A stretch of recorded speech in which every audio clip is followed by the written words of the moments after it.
Good evening, everybody. Welcome to the Village Board meeting, Village of Red Hook, May 11th, 2015. A quick housekeeping thing just for the board and our agenda and for Panda audience. We had set two public hearings tonight for electronic vehicle charging station rules and backflow cross-connection regulation. What we did, we made a few edits in intervening months since then, and by law, I have to allow you folks 10 days by mail or 7 days by hand delivery to age the regulations and local law on your desks. So what we'll do in the main body of the meeting, we'll take and reset public hearings with the new text, and I'll explain the changes. I think they're for the better and nothing earth-shattering, but rather than push the edge of the spirit or the intent of the law, we'll do it the right way. So it's we'll do that, and the audience will get the gist of it once we get into that part of the agenda. So that being said, is that okay with the board that we'll do it that way? Sure. And then what we'll do is reset a public hearing, like I said, later. And then on top of that, we have some special guests here tonight. I think what we'll do is open up our meeting formally with the pledge to the flag, and then we'll start and put them on the agenda first, and listen to what they have to say to us, and we'll move into our regular meeting. So with that, let's rise and pledge the flag, please. I pledge allegiance to the flag of the United States of America and to the republic for which it stands, one nation, under God, indivisible, with liberty and justice for all. Before we go to that, in our summer lit room, usually we can see our slides a little better, but this is something from Apple Blossom Day, and this is an event sponsored by the Rotary, and this is the stage view when I'm opening up the ceremony. But it was really cool. You had the Solace and lay folks there getting ready to do their show, and that's what Red Hook was about on Apple Blossom Day. And you can see the festive tents, and it was a great day. I think the summer hit us 2 weeks after the leaves decided they were going to come out, and the public really came out, and it was a great day. And it's funny, I think we opened the summer season earlier than everybody else. We opened at Apple Blossom Day versus Memorial Day in the rest of the world, but the rest of the country anyway. So anyway, that's kind of funny. I wish it was a little darker in here, but it's a great photo. And let's see, I think just a little bookkeeping before we get guests up here, so we don't neglect this. We routinely review and accept the clerk's minutes from the prior meetings, and there were a few in the month of April, mainly because we were in budget mode. So we had village board meeting April 13th, a workshop April 22, and a workshop April 29th. I reviewed them and they've been circulated. Are there any additions, alterations, or corrections? Hearing none, there is a motion to accept those minutes. Three sets, three. Is there a second? Second. All in favor? Aye. Aye, thank you. All righty. So I thought we'd do first is the school board. I guess actually the school administration are here. I see faces. I'm not sure who they all are behind you there, but mainly library people too. But if the school ought to go first, I'll introduce you. It's Paul Finch and Bruce Martin. We know them both. Paul, school superintendent, Bruce Martin, the erstwhile business manager. And, we learn a lot from both of them. And if you want to give us your pitch and tell us where you're at. I'll be quick this year. Okay, good. I just wanted to start by saying I was out of town for a couple of days and wasn't able to make apple blossoms. What's missing from this photo, and it's there, I'm sure, is that pollen tsunami or blizzard kind of come across. Yeah, with a yellow cast. I got back everything. late last night, and my car had been in long-term parking for a little bit and just covered. Yeah. Unbelievable. Yeah. So thanks for this opportunity. I'll kind of cut to the chase and tell you that we're under the tax cap. Bruce will give you the exact figures in a second. And any increase that residential taxpayers experience this year should be coming back to them in a rebate check. We are putting together an efficiency plan with all the Dutchess County schools, and if that plan is approved, and we think it will be, you should receive a rebate check, and so you'll be held flat to what you were last year. So that's a good thing. We're happy about that. I want to kind of take you back, because every year when we start a budgeting process, we roll over our budget and we see this structural deficit that we experience every year since the tax cap was imposed. We were looking to close a gap of about $750,000 this past year. A couple things came together to help us close that gap, and then some. First, we had 7 faculty retirees and 1 support staff retiree. So we'll get what we call breakage by bringing in new employees at a lower cost. So that helped to shrink it a little bit. Then we had teachers' retirement system and the benefits there finally started to decrease for us. They use a smooth 5-year moving average. 5-year moving average, so it finally catches up to the stock market, and so we had some savings there, so we closed it a little bit more. And then, as you know, state aid came in for us, not at the level that is often reported in the papers, but a healthy amount. So we closed the gap and then had a little extra room, which allowed us to think about program enhancements for the first time in, I think, since 2009. So a couple of the exciting things we're looking at. We're looking at the possibility of technology integration specialist at the elementary school, and hopefully moving up to secondary school. That person would help us fully implement a new technology curriculum that we have with in K-5. We're looking at some additional time with our transition specialist at the high school. If you haven't met Peg D'Onofrio, she's just terrific. She helps students really develop a vision for themselves and get all their ducks in order for college applications and the like. Really been helpful. Great reviews.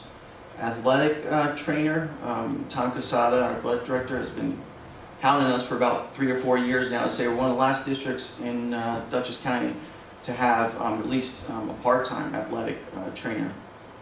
Pine Plains, I guess, has had one for a while. Rhinebeck too. So we're looking to bring on somebody as a contractor, not employ somebody directly, but as a contractor for a certain amount of time. We're looking to stick our toe into the world of pre-K. We're hoping that we can target a specific percentage of the kids that aren't having a pre-K experience. What we're finding is our very, very needy kids are being serviced primarily through Head Start. That's an Astor program that we house in the district. And then there's this group just above that will not have a pre-K experience, something on the order of 15–20% of our kids, and we really noticed that lack of a pre-K experience in kindergarten. So what we'd like to do is figure out a way to target that specific group in there, and that's a work in progress. The board has yet to officially approve that, but we're seriously considering it should the budget pass. We're leaving some wiggle room also for the possibility of needing to increase our ELL teachers, that's English language learners. There are several new unfunded mandates, as you're familiar with those. So new requirements around servicing students in the general ed classroom more. So most districts will be looking to add some ELL support. We're leaving some room because we want to see how the numbers shake out for us come September, October. And that's pretty much where we're at. Again, we're excited. We're under the cap. Should get a rebate check, and first time we're thinking about program enhancements in a while. We feel like we're in a good place. So Bruce will give you some of the detail. So that Paul usually doesn't leave an awful lot left to be said because he covered it pretty well, but just to fill in a couple of the details. On the expenditure side, our budget is moving at 1.98% this year. As Paul said, we are under, you could almost say at, but technically we are under the tax cap. That calculation comes to 2.34%, and our tax levy increase is going at 2.34%.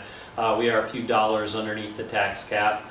In terms of where we are in the process, we are coming up quickly on the statewide budget vote date. So really the only things remaining, we've actually already had our public hearing.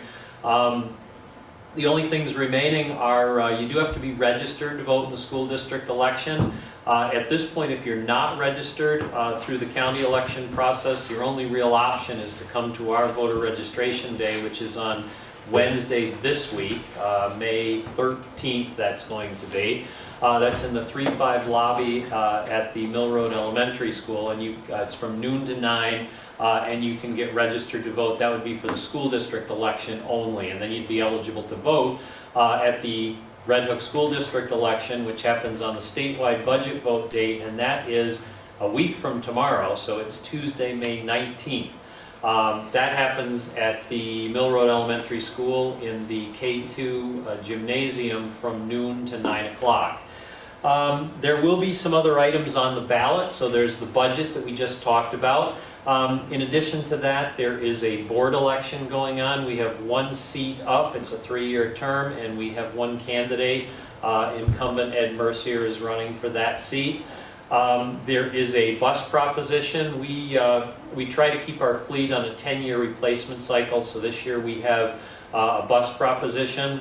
It's right in the range of where it usually is at $265,000.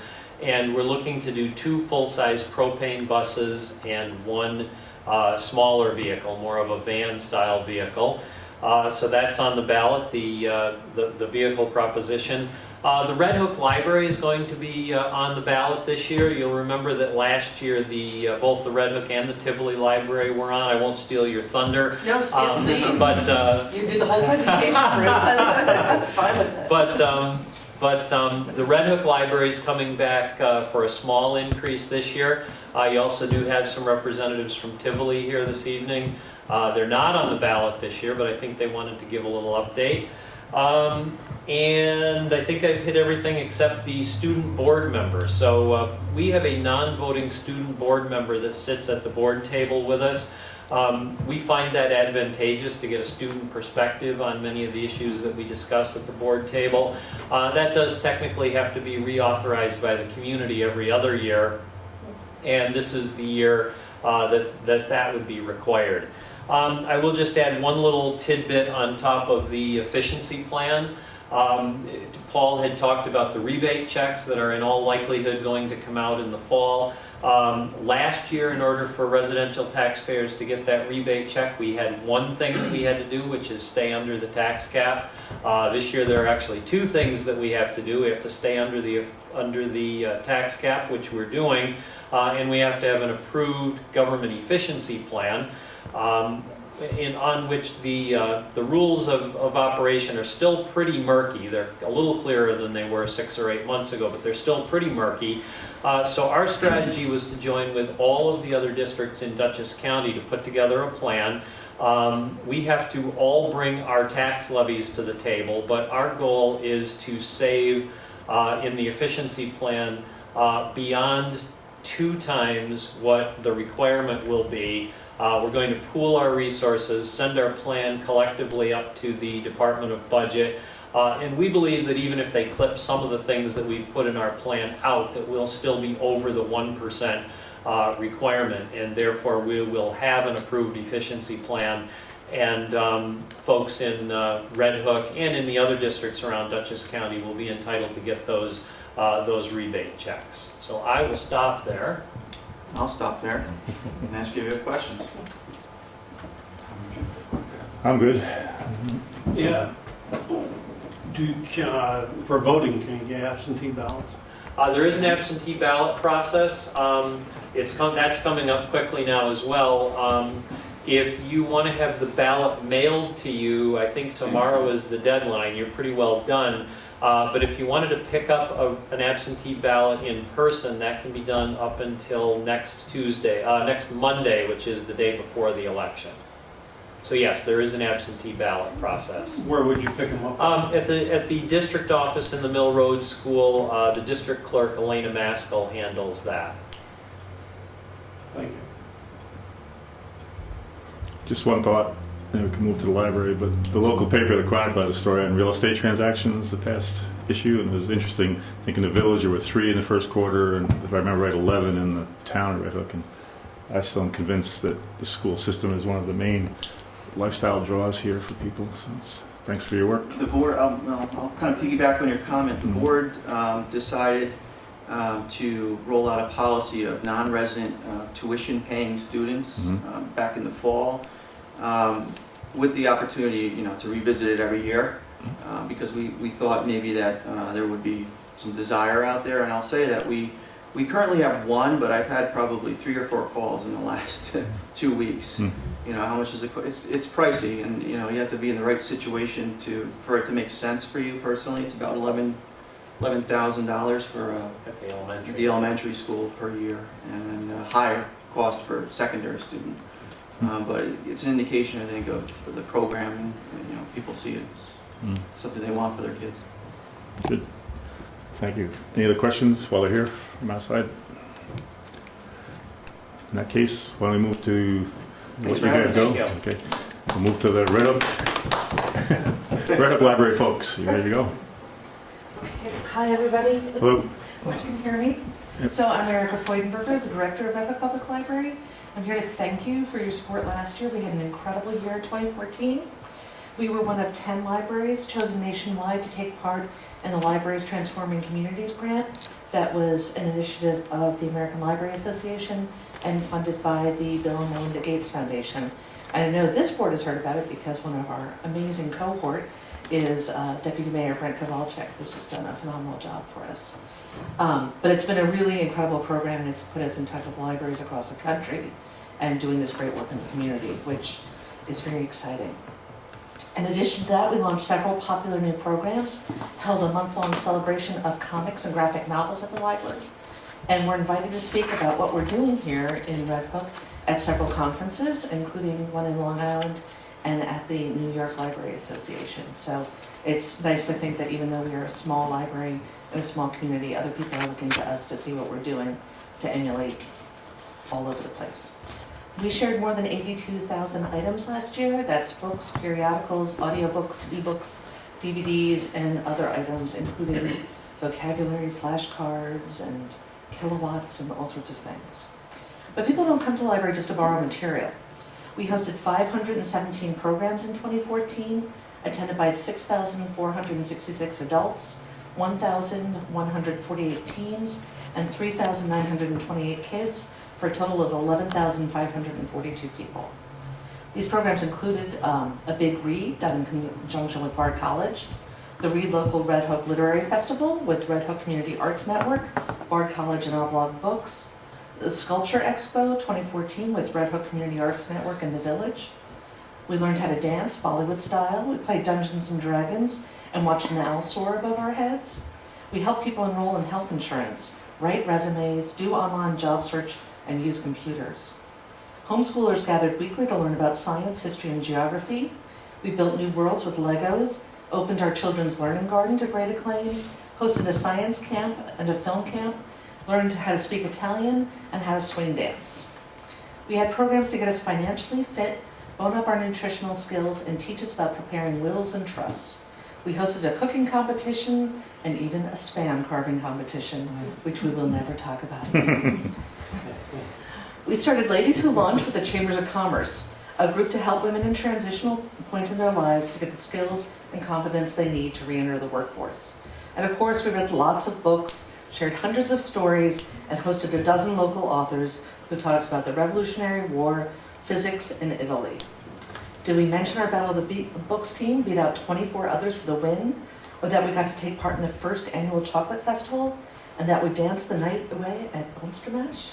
Yes, it was a great year. Our library was also recognized on the national level. We were one of 85 libraries out of 7,586 nationwide to earn a 5-star designation. This is our second in a row. And the work that we've been doing as part of the Libraries Transforming Communities grant was written about in the national publication American Libraries, which I'm sure you all subscribe to and read avidly. The big news, which we received in the end of 2014 but had to keep under our hats till 2015, was that we were chosen as one of the best small libraries in America, a distinction given to 3 libraries. And that's chosen by Library Journal, again, a fantastic publication, and the Bill and Melinda Gates Foundation. So to be able to continue doing the work we love, we're asking for additional $4,990 in funding, which is a 1.56% increase on the tax levy. And for the for the average homeowner whose home's assessed at $250,000, it'll be an additional $1.15 a year. And we are also submitting a tax efficiency plan. And so, although our rebate checks will be significantly smaller than the school district, people in Red Hook will be getting a rebate check from us because we're doing that, taking part in the tax freeze. We had a blast in 2014 and are grateful to Red Hook not only for supporting the library, but also for coming out to play with us and for continuing to allow us to do the work that we love to do. So if there's any questions, I'm happy to answer them. So the vote is the same vote as the school budget It's vote? on the same day as the school, and it's on, we're Proposition 3 on the school budget referendum. And the school just collects the money for us. It's not actually part of their levy, it's a separate item, just for the library. And where else do you get funding from as a library? Our other stream of funding is through what is called a Chapter 414. We get $250,000 each year from the town of Red Hook. That was voted on by the taxpayers. And it's important to us just that we always do go out to public vote, because we really do want this to be a democratic process, and that people are choosing to fund us at the level that they think we deserve. And what is the amount that you're asking for in this? Is it a specific amount? It's an additional $4,990. 1.5%, 1.56% increase. Yeah. So we're under the tax cap, which allows us to take part in the tax freeze and tax efficiency plan. I think at one point, some of us on the board, we used to have a direct line of funding toward the library, if I remember right. We did. And so We're it's- happy to reinstate that. I'm glad this came up. Thank you, Mr. Blundell. where I was headed is, and so did the school district, so now it's, with these more modern funding mechanisms, it's taken it off the taxpayers' direct village tax to a referendum-approved methodology, so it's Well, a and little people more get to vote for modern. it directly, which Yeah. is very democratic, which Yeah. I think is a good thing. But anyway, good. But should you want to carve out space for us in your budget, we will not say no. We're not ready for that. We love the library, but we're Just thought I'd toss it out there. Any other questions? Did Tivoli want to say something too? Yeah, I'll be brief. The town of Red Hook is fortunate to have two thriving libraries. I'm Felicia Keesing. I'm the president of the Board of Trustees of the Tivoli Free Library. And we want to also express our tremendous gratitude to the voters for the support last year on last year's school district budget vote. Over the past year, we have been able to maintain, to meet all of the promises that we made to the voters last year. For example, one of the things that we promised was that we would upgrade our aging technology infrastructure at the library, and now this year I'm happy to say that we have a blazing fast internet connection speed, one of the fastest in the county, and people are coming from all over to be able to upload and download things from the library.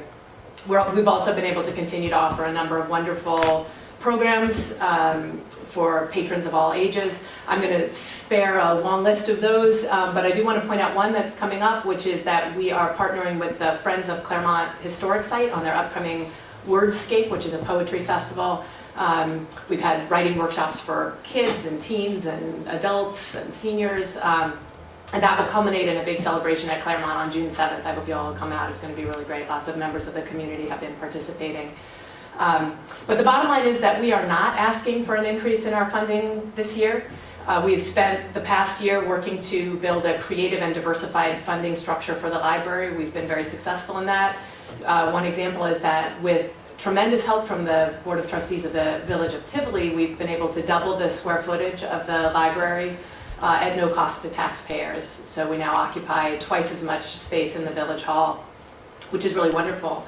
And it's also been a very exciting month for us because over the past few weeks we've been able to refurbish the interior of the main reading room of the library for the first time in 20 years. That's been through a combination, well, basically through donations from the public at no cost to taxpayers. It was a wonderfully successful transformation, I would say, where we invited patrons to come in and adopt a shelf. So people came in, I don't know if any of you participated, but people came in and checked out an entire shelf of books, took them home and fostered those books for a couple of weeks while we replaced the carpeting, redid the lighting, upgraded the computers, and did all sorts of other things. And now people are bringing their books back to the transformed library space, and their fostering made it much easier for us to get all the work done so that we were actually open every day during the renovation, at least for a few hours. The new library space is absolutely beautiful. If you haven't stopped in, I encourage you to do so. It's really spectacular, and we're looking forward to continuing the renovations in our new space in the Village Hall over the coming year. But again, all of that is at no cost to taxpayers. If we're going to, we will continue to try to raise funds through lots of innovative ways, but at some point we will have to come back to the voters if we want to continue to offer the kinds of services and support that we have been over the last few years. That year is not this year. We're determined to bring every last dollar out of the money that we're already getting from taxpayers, and so it won't be this year that we're asking for money. we'll do what we can, and I'd be happy to answer questions. So you're funded through the 414 and the 529? That's right. And then, do you pay nominal rent to the village, or do they give you that for free, or what happens there? We pay utilities cost, and we're responsible for maintaining the interior space, but they pay the infrastructural space, roof and furnace and things like that. Any other Any questions? other questions? Yeah, did you also do as the school and we have about this, working with the government on this giving back, The efficiency plan, the yeah. efficiency plan? Yeah, we did not participate because we're not asking for an increase this year.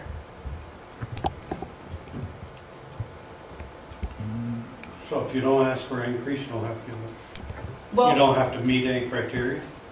I think it comes as a fraction of the budget, and what we figured out was that the tax cap budget would be something like 11 or 12 cents back per voter if we did the efficiency plan.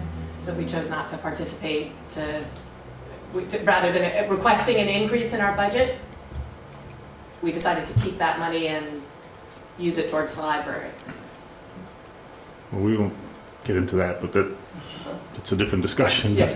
I would, the GEPs are standard across all municipal entities, and what you are structurally, you're a little different than this library in that Because you're- we're an association library. so it's, I don't, but it'd be your call what you do. But, it's a good question though. But anyway, anything else? Well, thank you for all 6 of you that are here on that library and school work. And we'll let you roam out if you so choose, and we'll move into our versions of what we do. And, thanks for coming though. Thanks for having us. Thank you.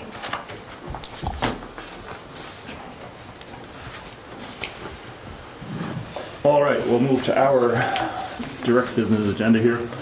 We went through the minutes, and then we'll head to clerk and treasurer Cindy Cole's treasurer's report, please. Okay, we're in our last month. Our fiscal year ends May 31st, and doing very well on our balances. The account balances for the fund, general fund, $153,731.75. Water fund, $115,374.65. Trust and agency, $18,331.84. Materials management, $4,494.09. Petty cash, $21.56. Village green, $3,736.88. Hardscrabble, $800.48. Health insurance, $6,745.36, and capital projects, 0. Monthly expenses, general fund, $162,154.31. Water fund, $39,455.97. Trust and agency, $18,331.84. And materials management, $3,494.84. And all the big bills are paid. I don't foresee anything large other than street lighting coming in. Money we have coming in is, everything's in with the exception of the town pilot, LoSAP, and additional workman's comp. So that right there will probably be another 30,000, so we're doing pretty good. There's only one payroll left. Okay. Yeah, looking at it, I was doing some math. If you look at the general fund and the materials management, the general's at the gross point, the expenses are 91.5% of budget, and technically we're at about 95% of the year. But like Cindy said, sometimes it's not good to use a chronological percentage on year right now because most of the big bills are done. There's nothing really lingering except a payroll and some operational costs. But so anyway, it's pretty good news for all of us that work hard on this. And even materials management, which is our high-tech name for the garbage fund, I think it was Brent and I were looking at it earlier today, and it's at 93.5% of budget, which is right in line with where the calendar year is, and that is a little more standard to the calendar year. Anyway, that being said, through a quick board, we heard GEP, government efficiency plans, mentioned by the school, the one library, and quite frankly, I think the second library has to do that, but I don't want to be the one. We're not here to manage their affairs, so there's really no purpose, it's not whether or not you're raising your taxes, you have to do a 1% efficiency plan, but ours has been filed. We elected to share with the county and file with about 26 other munis from the county. Not that we're directly sharing a program with the County of Dutchess, they offered to use their staff and their spreadsheet capabilities to help us file ours. But we can take, in a village setting, we do have to find that 1% per year of levy savings over the next 3 years. So it's 1% for each year going forward. And we've listed 7 steps that we've taken, and they're showing us as complying. Like they said, the state theoretically can reject some of the options we put out there, but these look pretty strong from when we've gone over them, and it's, I think we're in good shape there. So we, in late April, we passed our budget. Our budget deadline is May 1st for formal passage, which the board worked hard and we got it done by then. Our rate increase will be 1.51%. What's odd is different levels of munis have different numbers they can strike depending on when their fiscal year is and so forth. And ours was 1.68 is what we had to be under, and we came in at 1.51. And we did it we're not cutting any services, we're not laying anybody off, anything like that. So it's a good budget. And what we're seeing is, as this budget year wraps up, it looks like we'll be going stronger into the next one on top of that, so that's good. But I guess the main thing is with the treasurer's report, are there any corrections or questions on that? Is there a motion to accept the treasurer's report as submitted? Is there a second? All in favor? Okay. Well, let's see, looks like I'm next for the police report. You got a big number this month. Let me just find it here. Yeah, we've got the month of April, so we're retroactively reporting on prior months as usual. There are 293 incidents, breaks out 207 in the village of Red Hook, 82 in the town of Red Hook, and 4 in the village of Tivoli. As far as traffic tickets, they were a total of 127 in the month. Village of Red Hook, 96. Looks like no parking tickets in the month of April. Town of Red Hook, 31 traffic tickets. Arrests were 28. It breaks down 10 in the village of Red Hook and 18 in the town of Red Hook.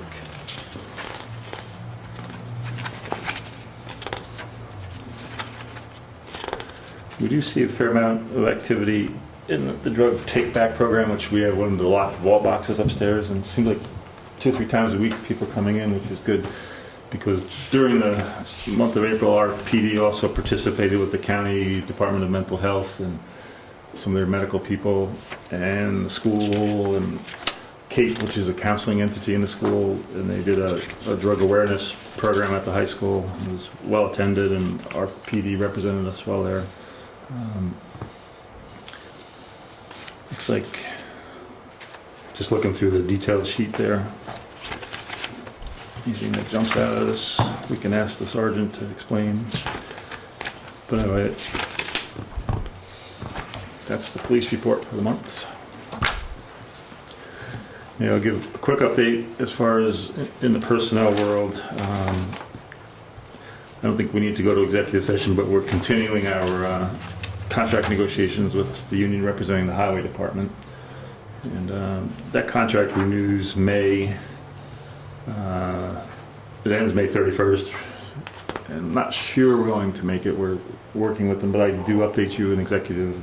I did give an update in the last workshop meeting. And they're responding to our position from that workshop, and I should have that shortly. Other than that, why don't we move to Trustee Trapp for Planning and Zoning report. Very nice, thank you. Excellent move. We'd just like to start off saying that we've had our first set of programs in Millbrook with the Planning Federation. The second is coming up. Will be June 10th from 6 to 8 p.m. Dinner is at 5:30. It's pretty timely. A lot of towns are starting to be confronted with photovoltaic installations. The roof mounted are really not an issue, but what is causing some problems are in smaller areas like hamlets and villages when residents want to install a ground mount system that has some sort of dual axis motion, and so they're really mounted on the ground to follow the sun. There's really, in many municipalities, no particular mechanism set up to regulate them other than them being called an accessory use, which meets the setbacks and height requirements and things like this. So therefore, you can take this 20-foot tall structure and put it 10 feet, 15, 20 feet from the property line, and it's kind of upsetting a lot of people. And the initiative from the government to streamline the system and the application process granted that there are some caveats to the whole process. You have to, check down this whole checklist of items to get into that. But we're pretty excited with this PV program that's coming because we're going to have 3 notables from Pace University Land Use Law doing this one. We're going to have Jessica Bacher, who's the executive director of the Land Use Law Center, and Tiffany Zazula, who's I think the second in command, and the liaison, John Nolan. They're all 3 going to present, which is going to be a very, very fine program.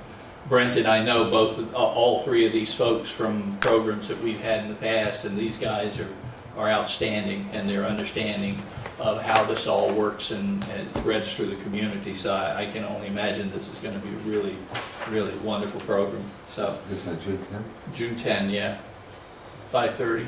Costs you $5 and you have dinner. Okay, that's the best pitch of it all. $5 and dinner. So we'll see you.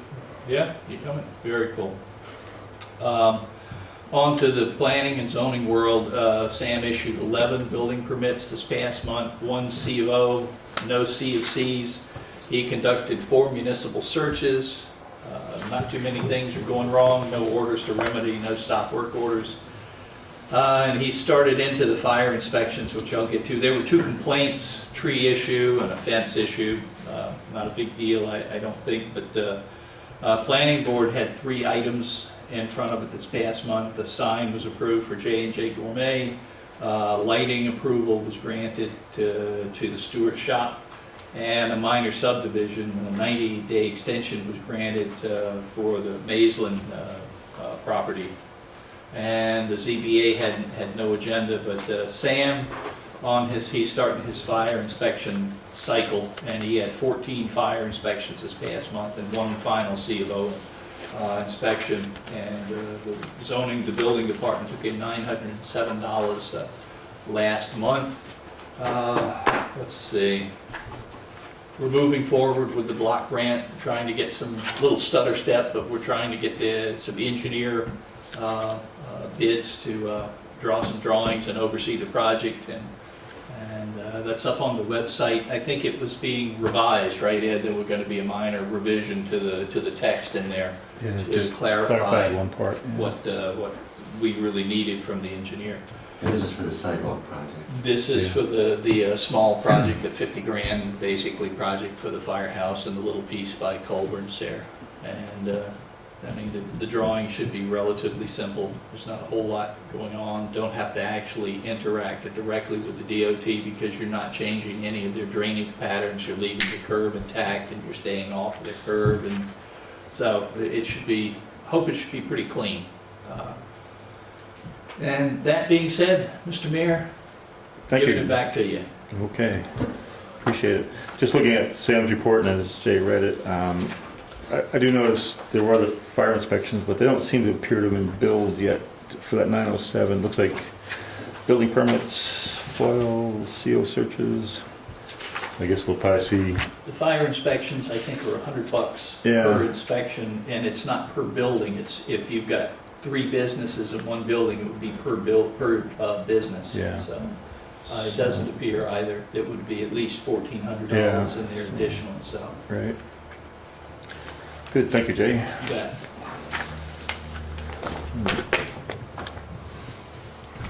Yeah.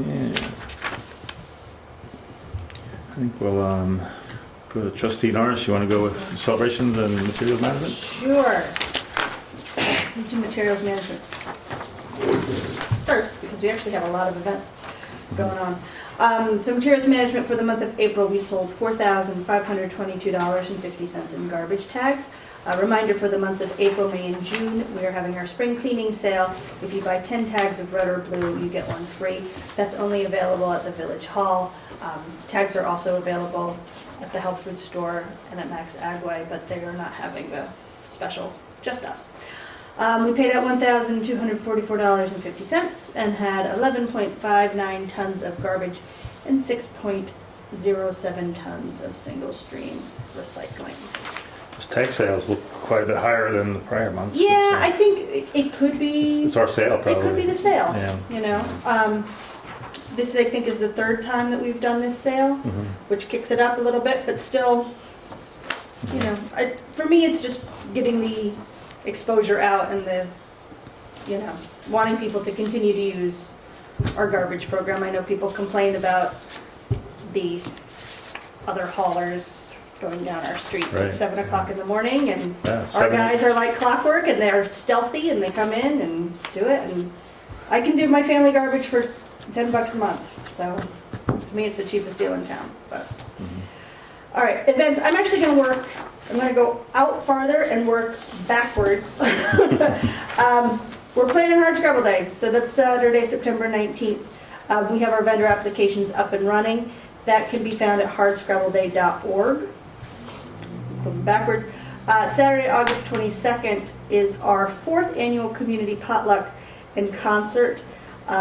That's done with Grass-Fed Bluegrass, which is Dan Budd's band. It's a lot of fun. It's honestly one of my favorite events that we do. It's just a good old-fashioned potluck and great concert, and get to see your neighbors and that sort of thing. Okay. Oh, Memorial Day Parade is Monday, May 25th. You assemble at the Red Hook High School at 9:15, and the parade begins at 10. The parade will leave the high school, proceed to Church Street, to Garden Street, left on Route 9, and then north through the village to Memorial Square. An observance ceremony will follow at the end of the parade at Memorial Square, and that is sponsored by the Red Hook VFW, so they would be who to contact if you wanted to march in that. I'm going to give a shout out to the Red Hook Rotary for Apple Blossom Day, which the weather was perfect. I've never seen it that busy, but it seemed lovely, so hooray for that.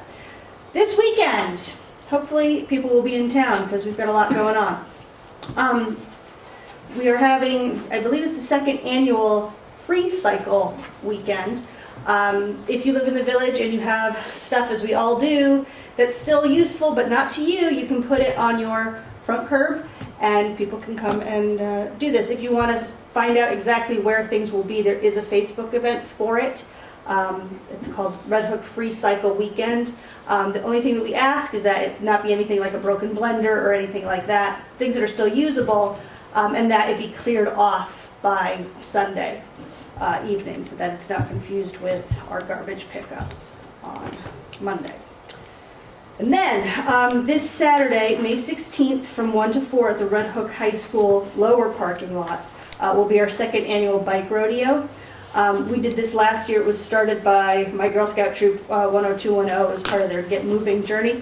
There will be free bike tune-ups by Kingston Cyclery, helmet checks by the Red Hook Police Department, and an obstacle course.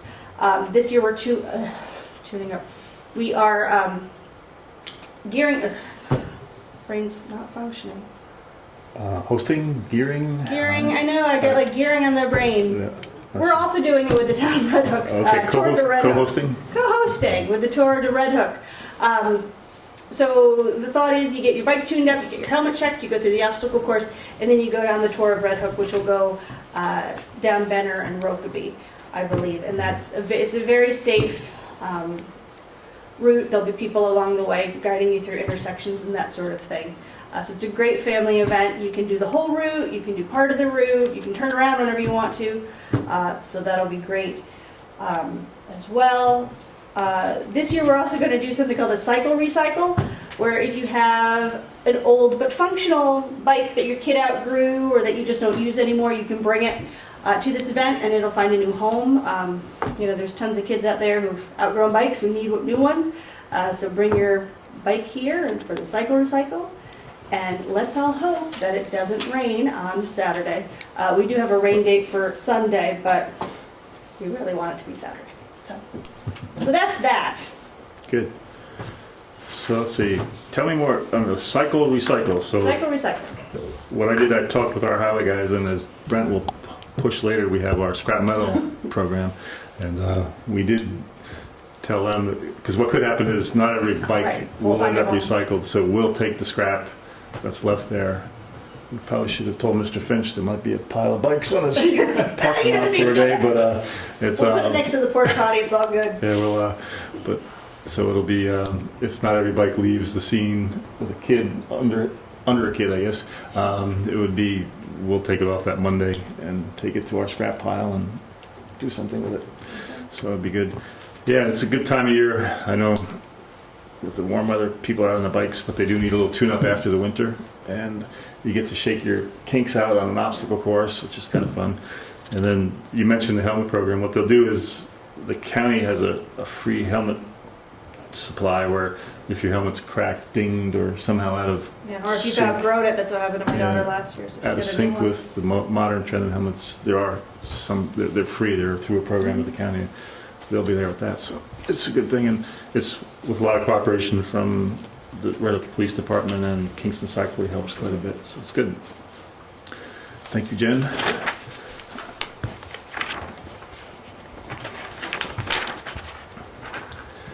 Let's see, looks like a page that says water reports on it next in my pile. Steve, are you ready to roll on that? Sure. Water report for April 2015. We produced 7,111,000 gallons of water during the month. This represents an average, daily average of 237,000 gallons. In April of 14, the water, we treated 6,954,000 for a daily average of 231,000. 2 samples were sent to the lab for bacteriology testing. Both were returned with negative result. Over the past winter, 4 properties had their service lines freeze. In each case, these properties had very low water usage, particularly during the night hours. The last of these properties had thawed during the first week of April. Just a second. In his notes, he wrote down there were only 3 freezes. Yeah, I noticed that too. I know one. But he did note in there that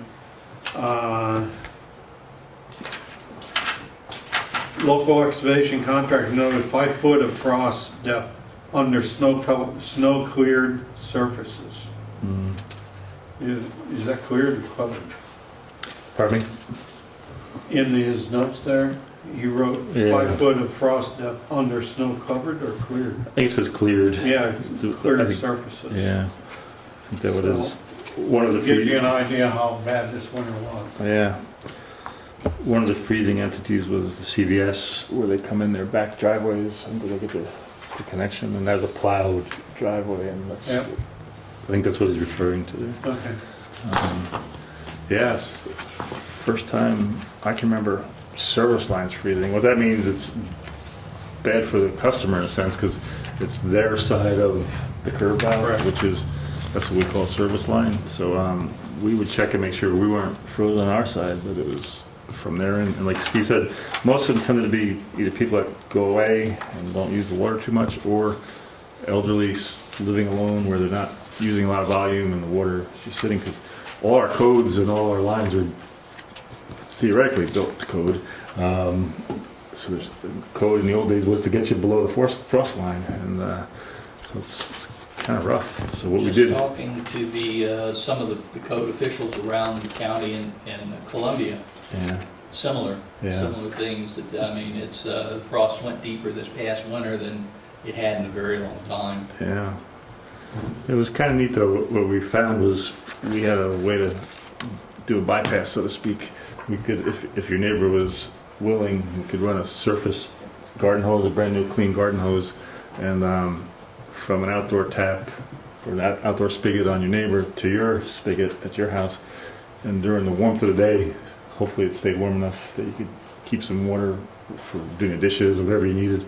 But then at night, it would get too cold, we have to disconnect them and turn off both sides and let the lines drain out. But I think one of my neighbors, a bunch of us helped her for, must have been 30 days before she found it. She's probably that one in April. It was amazing how long it took to come back up to ground temperature. I just would like to note one thing. I was looking at his daily Yeah. readings, Mhm. and his highest daily reading was on April the 8th, Yeah. where they pumped for him 50,000 gallons of Yeah. water. But the next week, on Wednesday, the same, 1 week, Mhm. it was 140,000. Yeah. The day before, the day after, on each of those weeks, it was normal, up right around 250, 260, 240. When did they check out the emergency connection between the town and the village?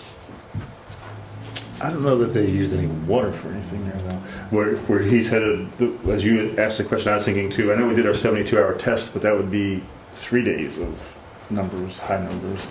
And April sounds about right. yeah, we could ask him, Steve, and see. Yeah. Because it's like a doubling that one day. I would like, Was there a just like fire to- anywhere? No, let's see.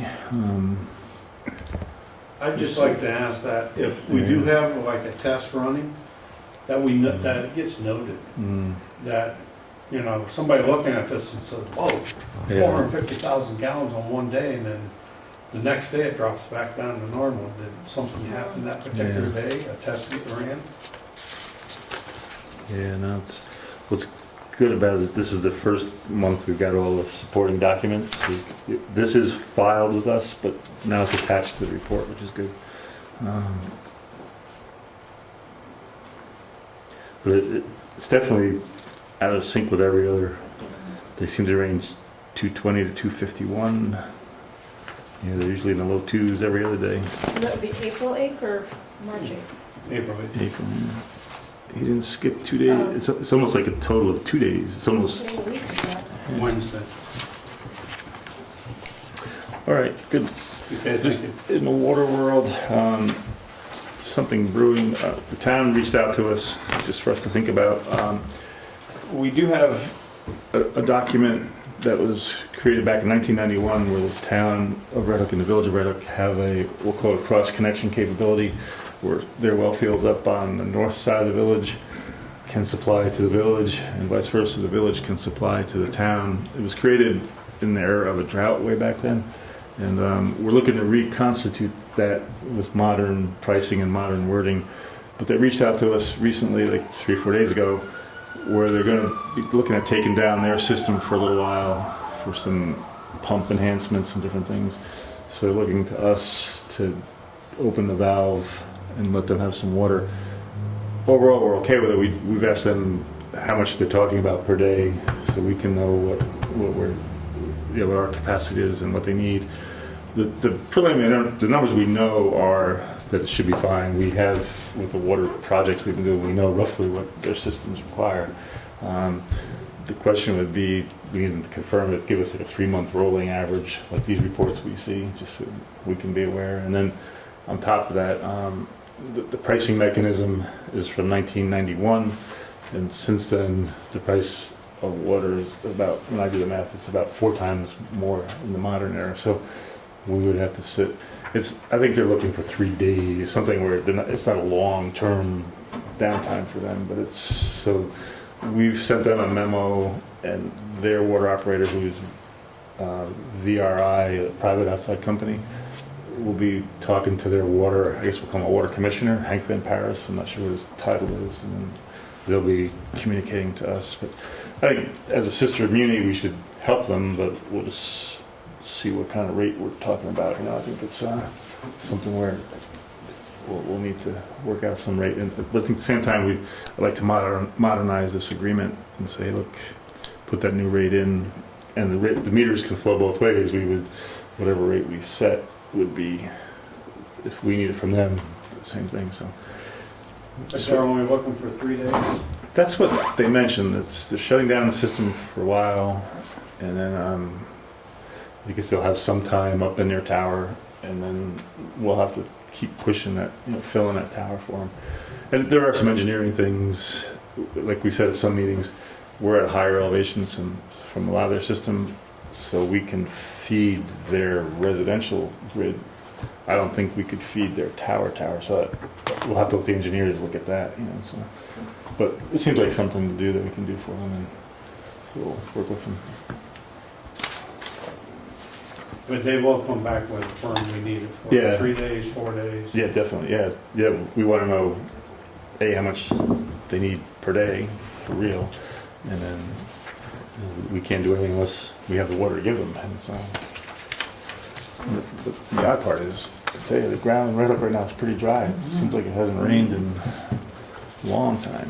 As long as it doesn't rain on Saturday.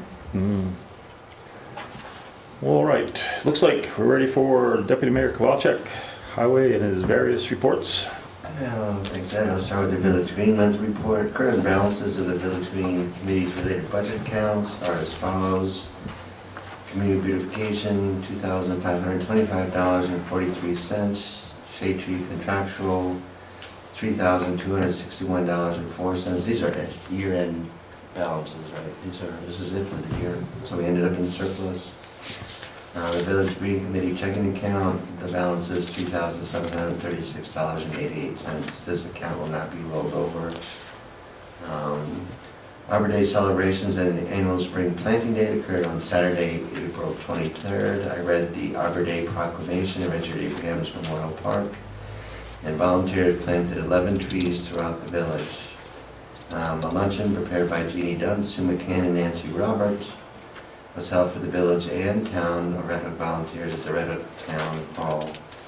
And thanks to Nancy Gusky and Michelle Decker for their preparation of the sites. They dug the holes for us at the various sites that we planted in throughout the village. So thanks to all volunteers. The mayor did drive the water tank and filled up the gators for us, so it was all very good. And it finished in about an hour with 11 trees. There are currently 2 benches remaining without dedication plaques out of 23, so that's pretty good. Village residents can purchase a plaque for $125. Proceeds from the sale will be used to purchase and install the plaques, with the remaining funds be used for future village enhancement projects. Anyone interested, anyone including village residents, can contact the village clerk's office for more information. The highway monthly report, the village highway department is currently picking up lawn debris and brush every first and third Mondays of the month. Residents are reminded to place lawn debris and brush curbside for scheduled pickup. Please store debris out of sight until the scheduled days to prevent conflicts with other services such as materials management, garbage pickup, and water service, and to keep streets clean and free from windborne debris. And also please limit the size of brush piles to 6 foot by 6 foot by 6 foot, and this is determined by the equipment limitations that we have, with tree limbs and branches no larger than 8 inches in diameter.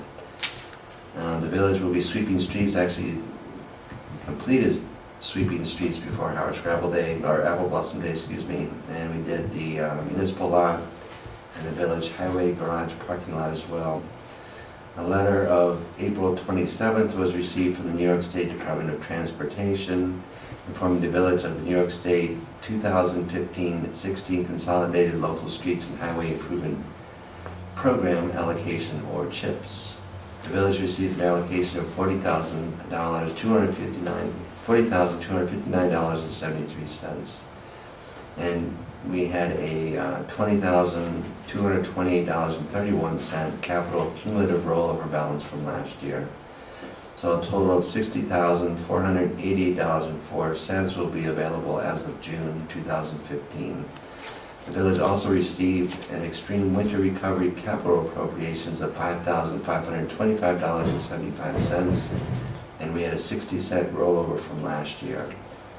So the total funding received from the DOT for fiscal year 2015-16 is $66,014.39. which is a fair amount of money. That'll do us some good for various things, such as the next item.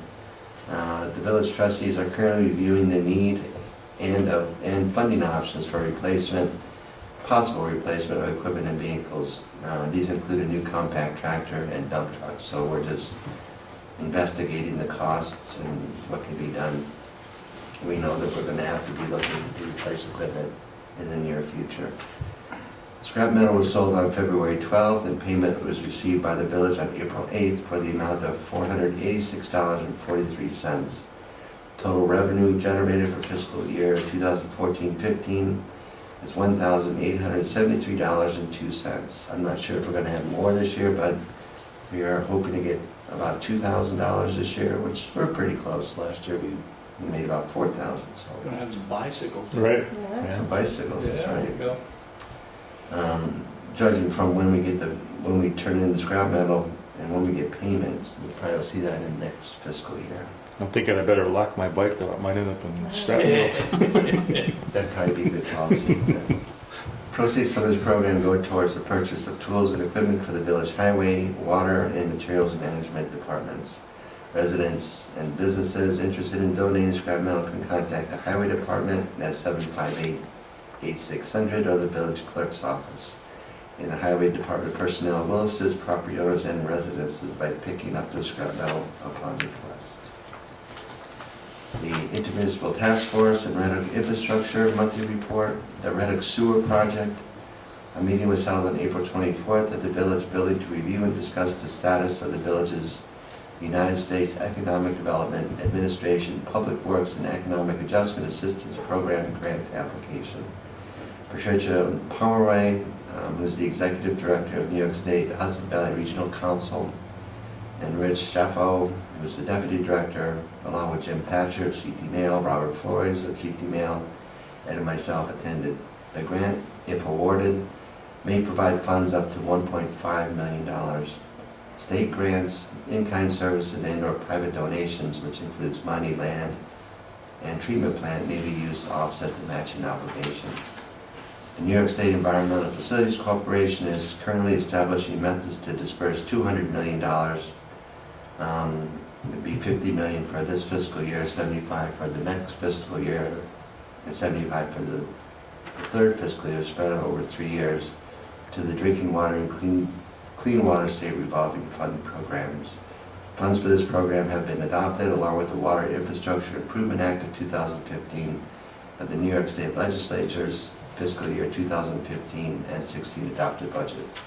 I've been having conversations with our State Assemblyman and Senator's office along with the Environmental Facilities Corporation to find out when the guidelines will be published, and it looks like they will be published in the draft intended use plan by the New York State Environmental Facilities Corporation, which is due out in June. So we're hoping I think we're well positioned to receive some grants. So this particular program will fund projects up to $5 million or 60% of the cost. The proposed Village of Red Hook Sewer District will be from the north boundary, which is the north end of Old Post Road at Route 9 North, extending south to Red Hook Commons and the Emporium along South Broadway, and from Church Street extending east to Tower Road on Market Street. The proposed system will be a step system and includes 224 benefit units. Treatment facilities will be located and will incorporate the existing plant at Red Hook Commons. This location contains enough land to expand the plant on a future as-needed basis. The estimated total capital cost is $4.9 million. So if we get these grants, we'll lower that cost down to what we would have to charge out as far as fees go to our users of that system. The Red Hook Water Projects, the Red Hook Village Water Project Phase 2. Meetings were held on April 10th, 17th, and 24th at the Red Hook Village Building to review the status of Phase 2 of the USDA Rural Development Funded Villages Water Supply, Storage, and Distribution System Improvement Project. The following items were discussed. We reviewed the street widths, pedestrian amenities, survey and design work for the village's southwest quadrant. Some residents have already noted that there's people walking around with hard hats and yellow vests, and you'll see a lot of pink ribbons, and these are they're surveying and doing a GPS map of the village right-of-way. So this is good for us to know where our right-of-ways are, but this is where the bulk of the work will be as far as replacing the mains and the hydrants. We reviewed and submitted required USDA rural development documents as per the letter from USDA of October 14, 2014. We reviewed the status of the GASB 34 general accounting practices required for the village to adhere to for federal funding. I think Ed has on his agenda, we'll be going a little bit more in depth on that one. We discussed locations and methods of installing new water mains along South Broadway. And we reviewed the plans and specifications as prepared by CP Mail. They've been submitted to the New York State Department of Health and to USDA for final approval and review. Final approval is anticipated by May 11th, 2015, which is today, which we haven't got. We haven't heard. So, we're waiting patiently. We also discussed the sale, maintenance, and monitoring of water being supplied to customers outside of the village of Red Hook. The 2013 Community Development Block Grant, this included the drilling and installation of monitoring equipment of well 15, which is the new high-yield well for the village. Completion of reseeding the construction site of the village well field and completion of the final closeout documents are anticipated to be complete this month. And Jay had mentioned the 2015 Community Development Block Grant. The RFP is sent out and it's being advertised right now. On the task force side, the task force met on April 3rd, 10th, 17th, and 24th at the Red Hook Town Hall. And we reviewed the revised draft amendments to the historic structures and districts as prepared by Green Plan Incorporated.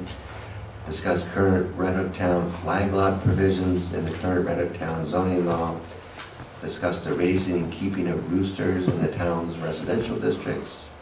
And review proposed amendments to the Red Hook Town zoning law regarding lodging in the RD3 district, which is residential 3-acre district.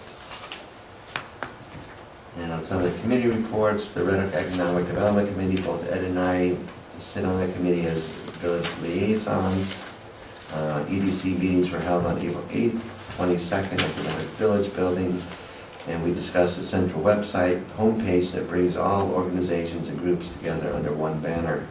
The domain name will be called redhookhudsonvalley.com, and the creation of 8 separate domain names, such as Arts and Entertainment, Red Hook, Hudson Valley, have also been created and established. An icon or widget is to be attached to each participating organization's website that will connect the user to the newly established homepage. Wambach Communication is donating services for the preparation and implementation of this new website homepage. And we also discussed possible uses for the soon-to-be vacant existing CVS storage site. Community Preservation Fund and Farmland Protection Advisory Committee, which I am a member of. There were no CPF meetings held during the month of April. The current balance of the Community Preservation Fund as of April 30th, 2015 is $345,738.03.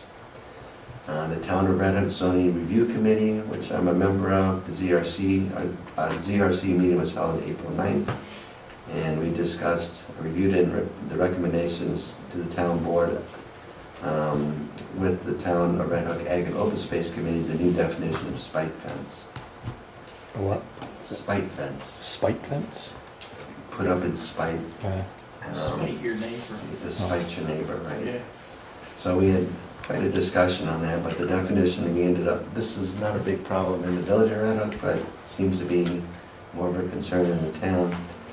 Spite fence, the definition we came up with is not the official approved definition, still pending legal review, is that no fence or other structure in the nature of a fence shall be erected for a purpose other than as defined for fences under section 143-4 or agricultural fences. So very simple. The Town of Red Hook, Villages of Red Hook and Tivoli Shared Services Committee. Ed and I both are village representatives and members of that. The final public meeting of the Highway Shared Services Study was held on April 22nd at the Red Hook Town Hall. Representatives and elected officials from the town of Red Hook and both villages attended. Tim Wiederman of Roundout Consulting presented the action plans for implementation of recommended study options. Items presented included the study methodology, Action Plan 1, which is the standardization and shared administration between all 3 highway departments. Action Plan 2 was to develop shared training and knowledge transfer program. Action Plan 3 is to develop shared long-range capital planning and purchasing programs, and various tasks and implementation budgets were presented for each action plan. A highway shared services study was funded by a Dutchess County Municipal Consolidation Shared Services grant awarded to the town of Red Hook. Remaining grant balances will go toward conducting an assets inventory for all 3 municipalities. Additional grants to further implement the action plans are currently being prepared. And all this information is on the study's website at redhook.roundoutconsulting.com.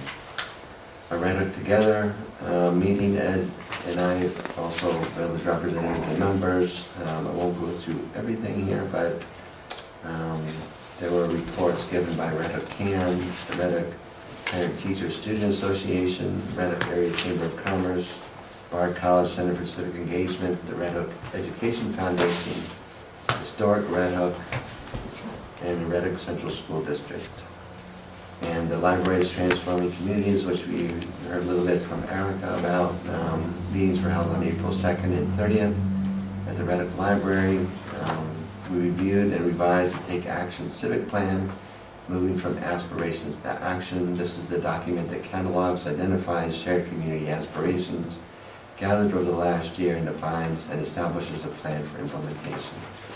And we also reviewed arrangements to attend the final training exercises with the Harvard Institute at the American Library Association National Conference on June 25th in San Francisco, California. So I'm looking forward to that. And one final thing, on last Thursday,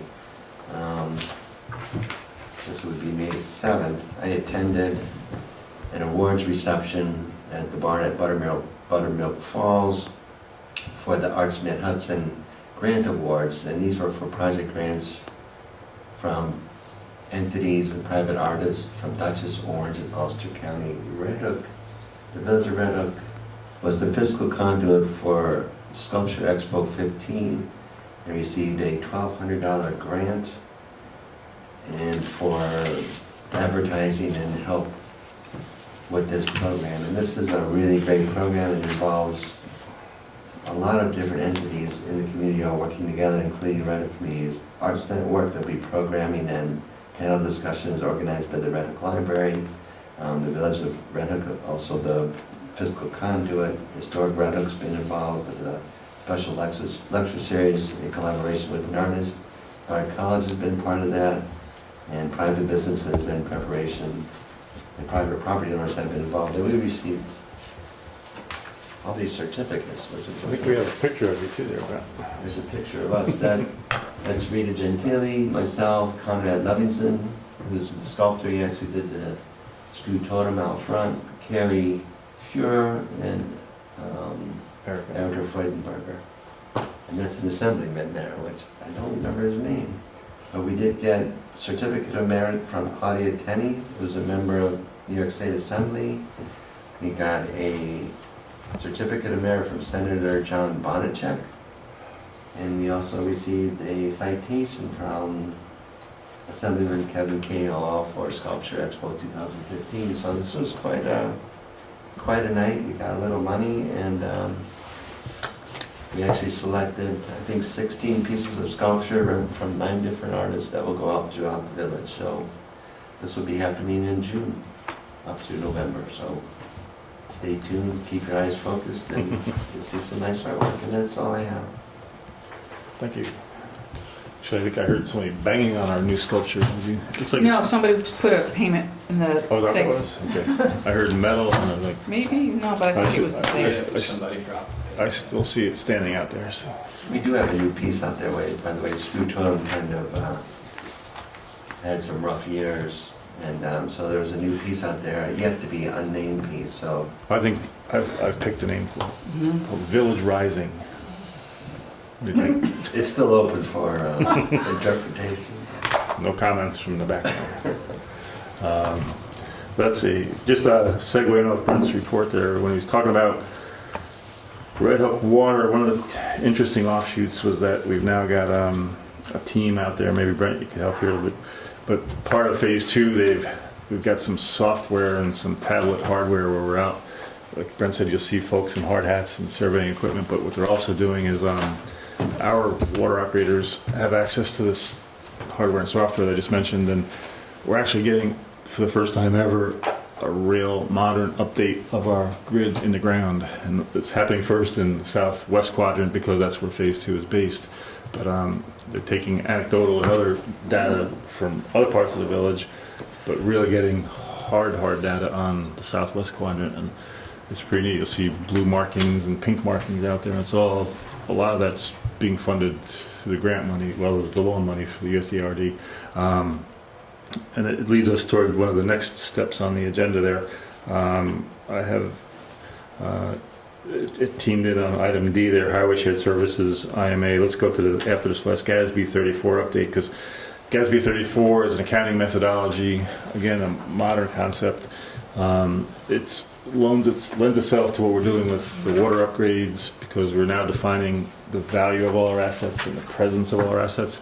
And then we can use that data in our year-end accounting to our advantage quite nicely. And it ties in also with what we choose to do with Highway Shared Services, because another piece of the assets we don't have fully inventoried and totally identified is the net value of the highway infrastructure and the related highway maintenance equipment and so forth. On some of the vehicles and those things, they're pretty easy. We have them listed, but we don't have the hardcore data on the value of our streets and so forth. And the modern accounting world, you put all those things onto your spreadsheets and you can actually take some write-downs and different things. Instead of just expensing the money out as a cash flow negative, we can say we're building these capital assets and we list them separately. And it's a good step for the village to do. And just to be clear, I mean, our assets include water infrastructure, our trees, our roads, our equipment, our tools, so it's everything that we have, and we show the appreciation. Yeah, one of our dilemmas, some of our meetings upstairs, is how far down do we take it? You know, there's furniture in the building. We're not going to itemize every chair, of course, but you would take it to a certain level. But it is a very involved project too. But what I was getting at is with the water components helping us get that in and of itself would have been a monster project. So it's helping us get there through some outside funding as well.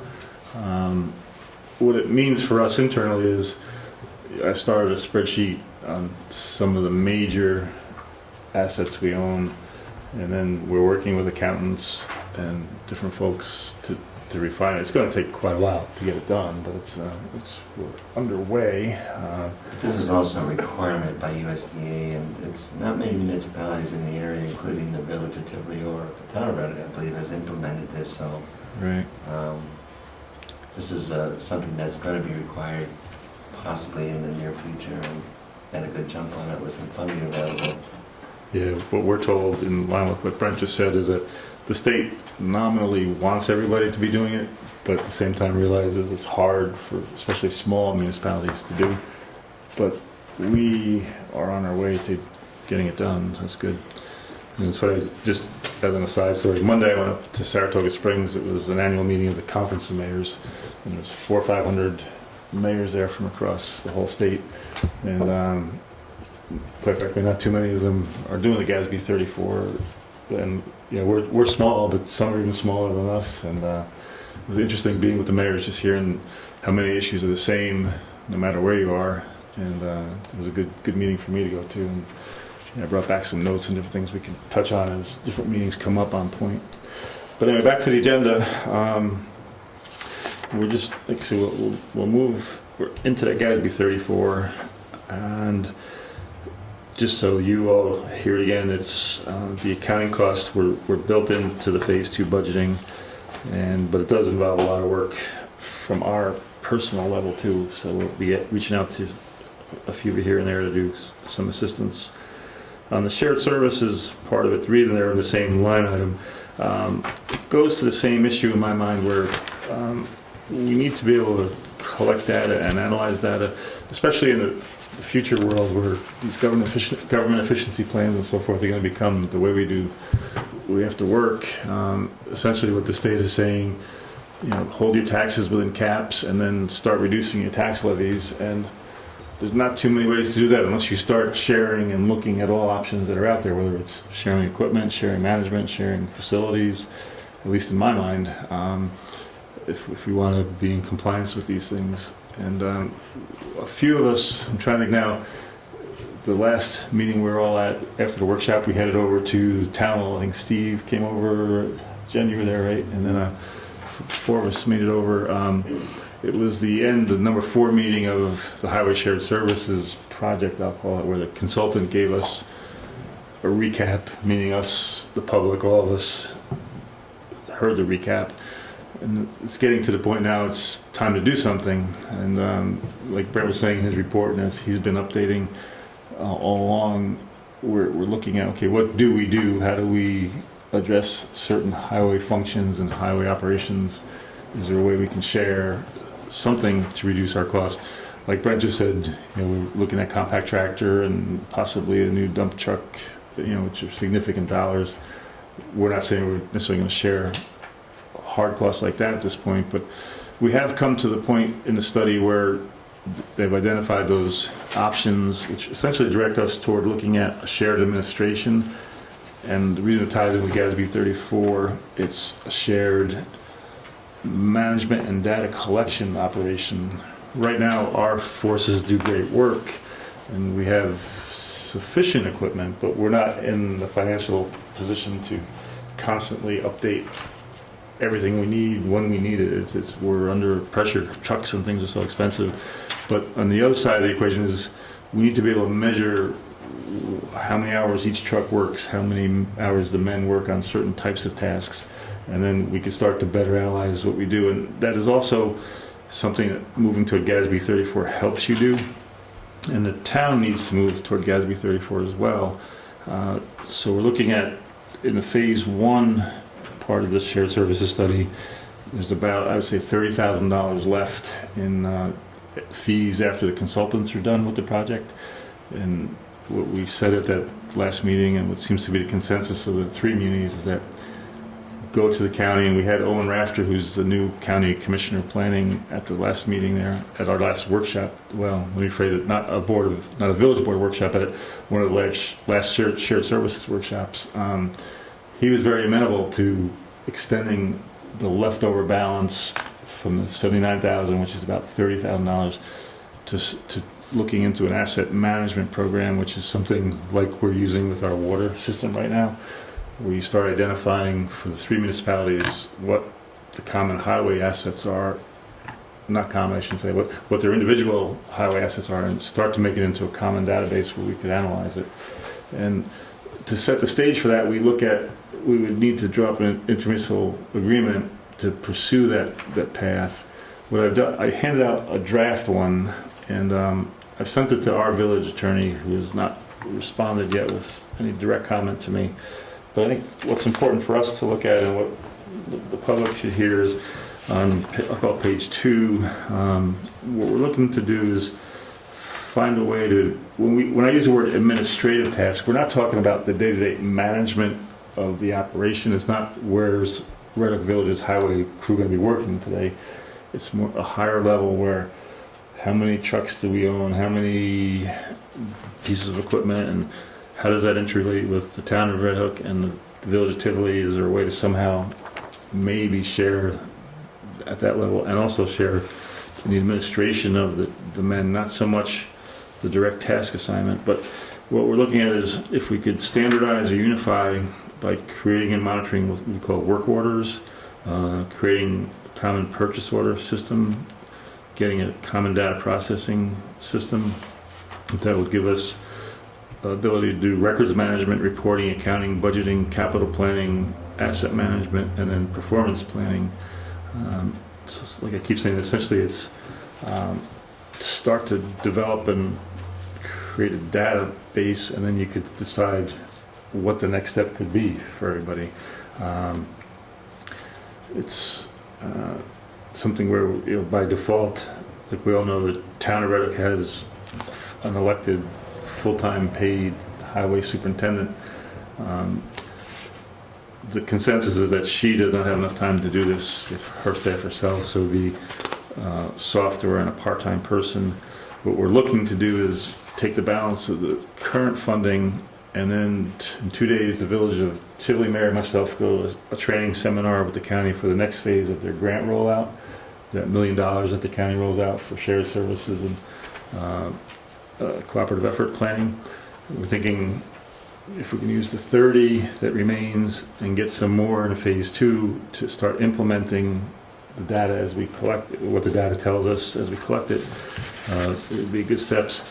So I would say in the next 30 to 60 days, we'll want to, I'd say 30 days, we should decide where we want to be, and I thought I'd open up the discussion. I know each of you were at a few of the sessions, and definitely session 4, just so I could get a consensus. But from my seat, my chair, it's everything we've done for 4 years is try to build back the economic strength of the village, and then going forward, there's still going to be challenges, and a lot of them are, how do we avoid duplicating equipment, duplicating services? Is there a way to share with the 3 closest communities, or even other ones? I don't know, Brent, do you have any thoughts from your sitting in all the meetings there? Yeah, I think what we're looking at is just, this agreement will, I think all 3 municipalities have a similar agreement to do, and this spells out what we're trying to do, and we're looking for savings wherever we can, but from what we've seen, just the basic study has opened up a lot of, things brought to our attention that we necessarily don't always look at. And I think one of the good things to do is to track the use of manpower and equipment, how many hours is worked per task, and what equipment and manpower are used, and that would help us better regulate and adjust for future purchases of equipment, but also I think better manage our time more efficiently. So again, it's still under the control of the Village of Red Hook, but the town will be assisting as far as the paperwork and logging these tasks and hours, which they do have more manpower than we do. Our guys are on the streets working. So I think it's good just to collect that data, and it would be beneficial to all 3 municipalities, so that's good. And then if you look at the bottom of page 1, it recaps some of what was stated at that meeting, but the town and villages have identified shared highway administration as a possible means of producing increased efficiencies in the delivery of highway services in each of the municipalities. However, the municipalities have determined that further analysis will be needed as part of implementation in order to design a shared highway administration that best fulfills the goals while also providing practical and sustainable improvements. More specifically, additional analysis of shared highway admin will be needed. So, like I said, we're trying to set the stage to gather data. We're not moving into anything. And again, this doesn't mean that the town will be setting the agenda and the work plan for our village highway department. They'll just be collecting the data on our behalf. Dan will still decide where the work is to be done, how it's to be done, as far as actually administering his own staff. But when we say administration, it's the record-keeping aspect of it. Because we have, I would say, a 1980s version of this now. Like when they turn in their time cards, they do break it out. Were they working for water? Were they working for garbage? Were they working for street highway or snow plowing? And it's good data, but it's not organized and not really reviewable other than for payroll purposes. Right? This will break it down into what pieces of equipment have been used and for how long, and so we can track the lifespan of a piece of equipment to its, logical conclusion as far as purchasing new ones, if it's going before its date when it should be replaced, but it gives us a better opportunity to see how much the equipment is actually being used and on what specific purposes. So it'll help us, I think. On a interesting, more positive note, like I mentioned, I was up at that conference of mayors, and like all conventions, there's the alleys, the hallways full of vendors and so forth. And who was up there but SCA, that's our water billing software vendor, who's based right here in the chocolate factory in the Village of Red Hook. and they're pushing their program called Municity, which we all know is, we got that county grant to put our planning and zoning world into Municity, where, again, we've gone, where they do a lot of digital data collection and paper filing and so forth. And Sam is using a tablet now that serves as his field record keeping and phone and reporting mechanism, and it generates permits and so forth. And I was talking to Will, who's an owner of SCA, and a module they also sell is a GASB 34 asset management module. So it's not a given that it could end up there, but if we get this next piece of the remaining money from the county and then this new grant for implementation, we have to do RFPs and things that they could get in the action.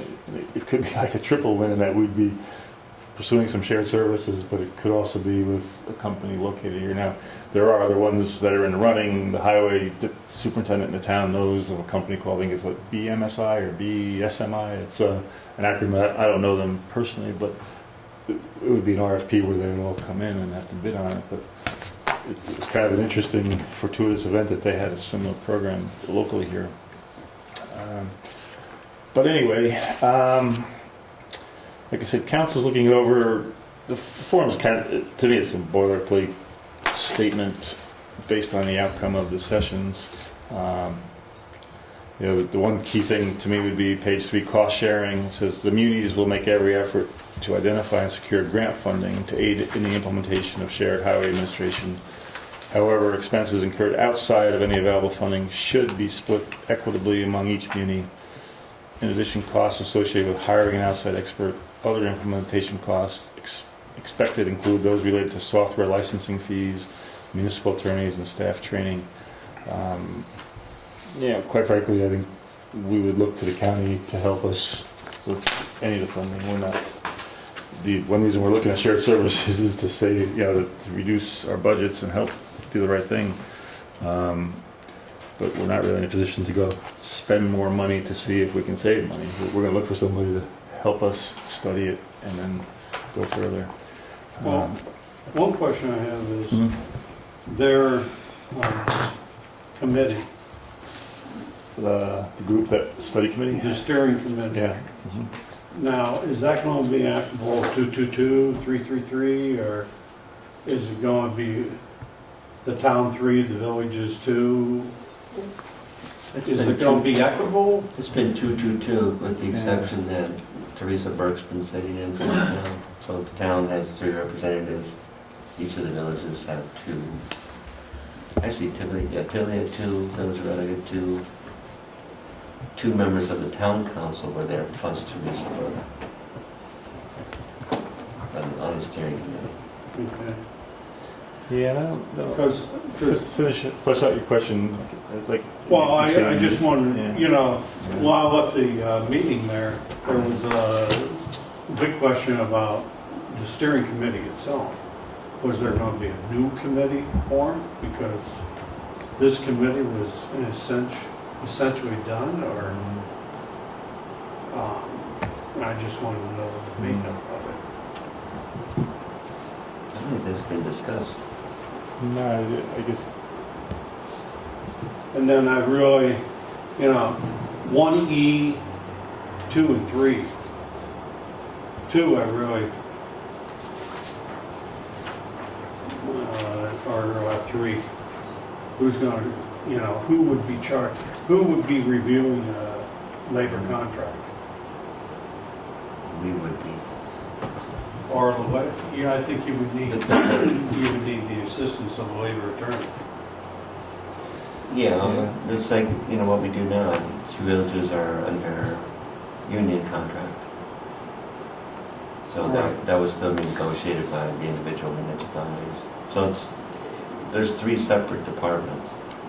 So it's not a consolidated department, they're just sharing some of the, what they call it, administrative, the record keeping aspects of it. Yeah, but they're actually saying in here that examine collective bargaining agreements to ensure consistency with proposed staffing changes, which directly relates to 2. But I see that's a little problematic, the wording there. Yeah. I think the cost piece gets addressed in page 3 where it says licensing, municipal attorneys, staff training, it talks about there will be some need for attorneys. I think that word proposed staffing changes could be potential or something more open. So I think I would. That definitely struck me when I read it. Yeah. I think one of the things that was discussed, and even at the public meeting, was the use of part-time laborers, so this may give us a better handle on the amount of time spent and required for part-time specifically.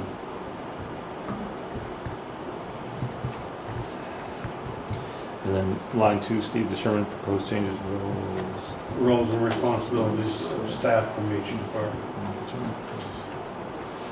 Proposed changes.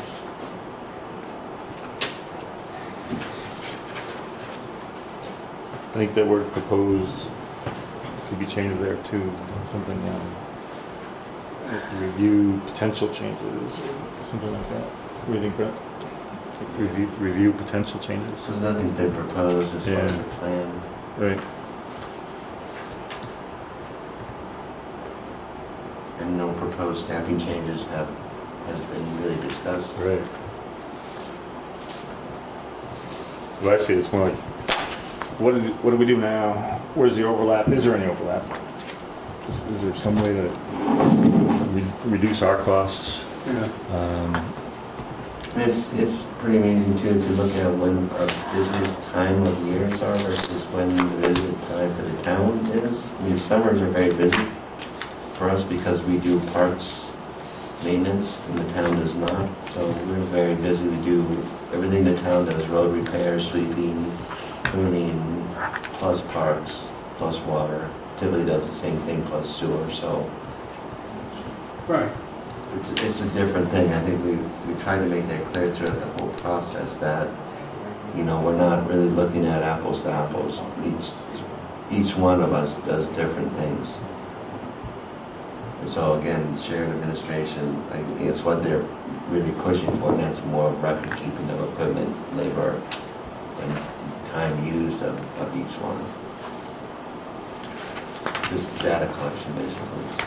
Well, why don't we end the talk? What we'll do is, I lined out those two, paragraph 1, and then 2 and 3 below, I guess, I think proposed to potential or something like that. If you all could read this over the next week, let's say, and drop off comments, or if you want to line out something and leave it with Cindy, and we can make a mother agreement out of it and talk about the workshop again, and get council to look at it and try to get it ready for a vote next for June. Does that work? And Rich also is going to review this as well. Yeah, except in this one, but without our real input. Let's see.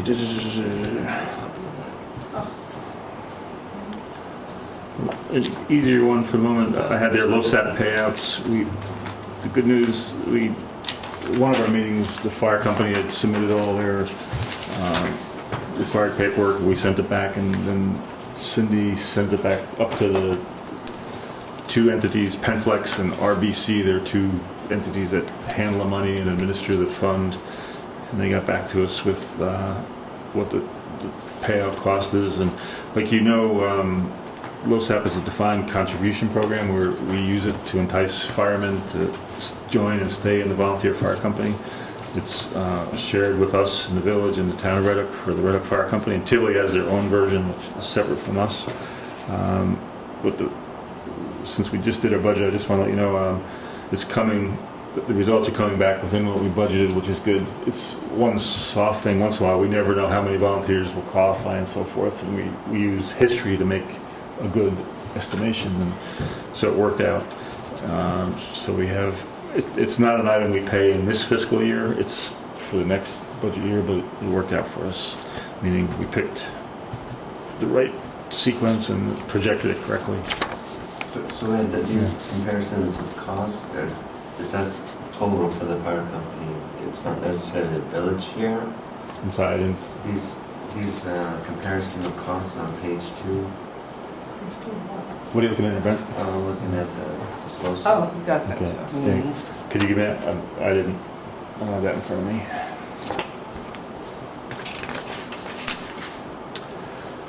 Is that, the question is that the entire awards, or is that just the village part of it? That's the there's an administrative fee on top of these numbers. This is like what gets funded into the individual firemen's accounts. And then From both the town and the village, right? yeah, Well, the town reimburses us 60%. yeah. So We this is the- administer This is the the plan. total cost. Yes. Well, no, there'd be another admin fee about about 3,000 more than Right. those dollars there. And then It's gone down. Yeah, no volunteers.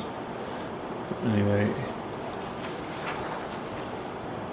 Okay, so let's see, we've got item E, set public hearing cross-connection code update and EV charging.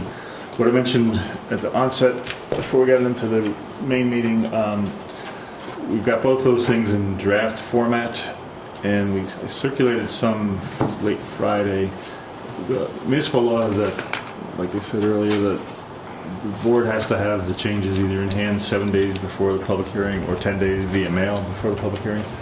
And a few changes came in, which are good changes. We're looking at working with council and just trying to clarify a few. One was with the cross-connection backflow program. We're trying to create a soft entry, so to speak, meaning we'll create an onset date, but then we thought that we'd like to give folks 9 months to get into compliance instead of just making it a short term. And I noticed in the draft we were working on before, it didn't have that softer open period. And so I had council add that. And so the version circulated has that wording. Let me just find my copies here. I made some highlights.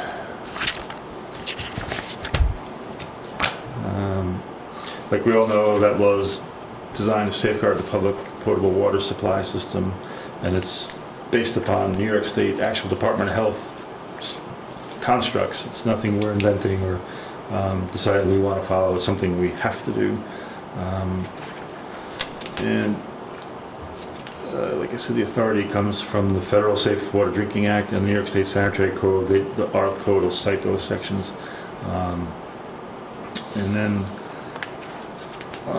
what we call page 4, we're going to have our code enforcement officer be responsible for administration of the cross-control program, but there are a lot of engineering components where the actual owners of the property have to get an engineer to certify and design the right one for their property.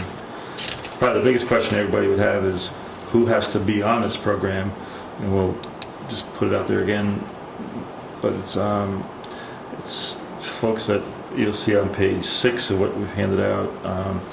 Essentially, properties with in-ground lawn sprinklers are where it comes closest to the private homeowner, and then properties with residential swimming pools and double wall heat exchangers. Maybe Jay, what's a double wall heat exchanger? Is that different? I'm not sure what that is. Ring a bell to you? And then large residential dwellings with treated water boilers. That's where you have chemicals in your water systems. The concept being you don't want things backflowing into the clean drinking water pipes. Then it goes into more commercial things, commercial or chemical plants, food processing plants, things we don't have.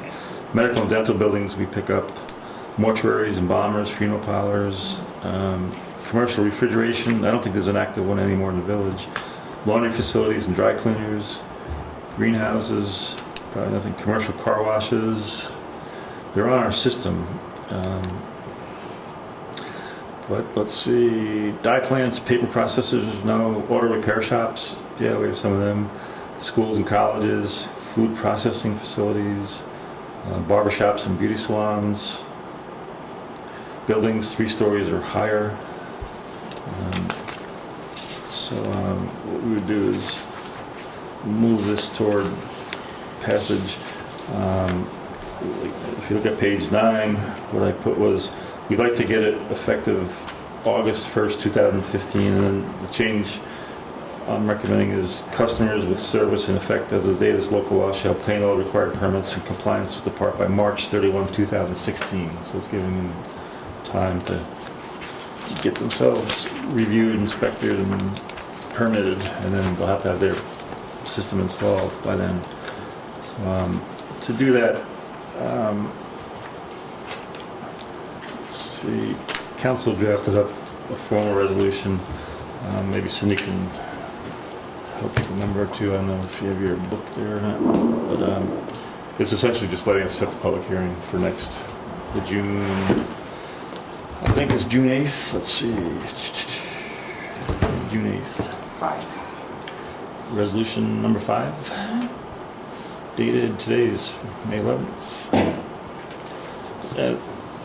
You all should have this in your packets, is that correct?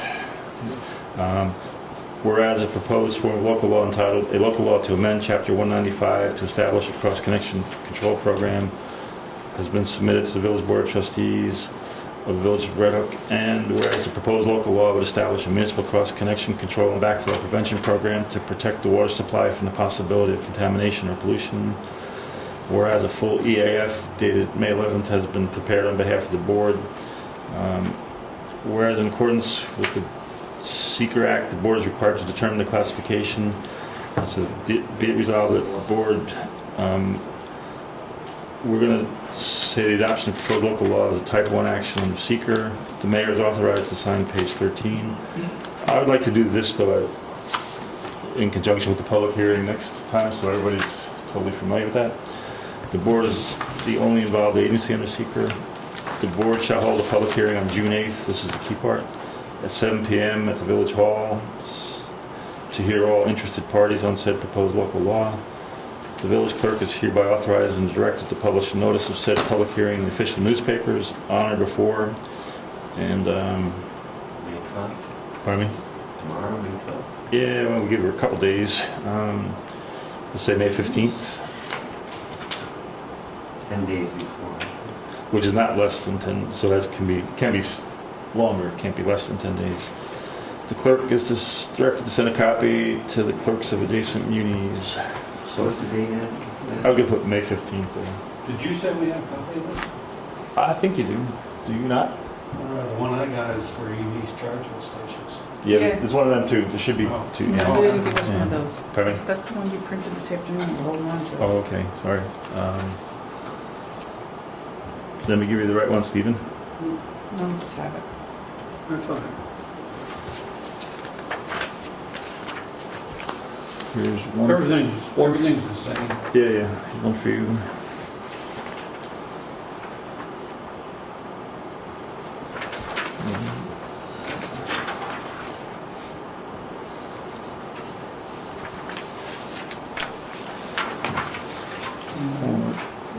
Need one more? Who needs one? I do.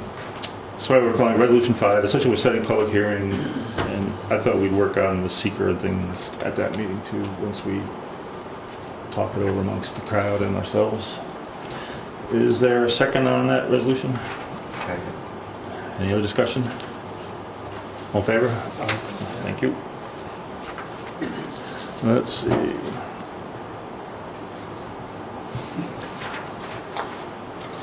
EV charging.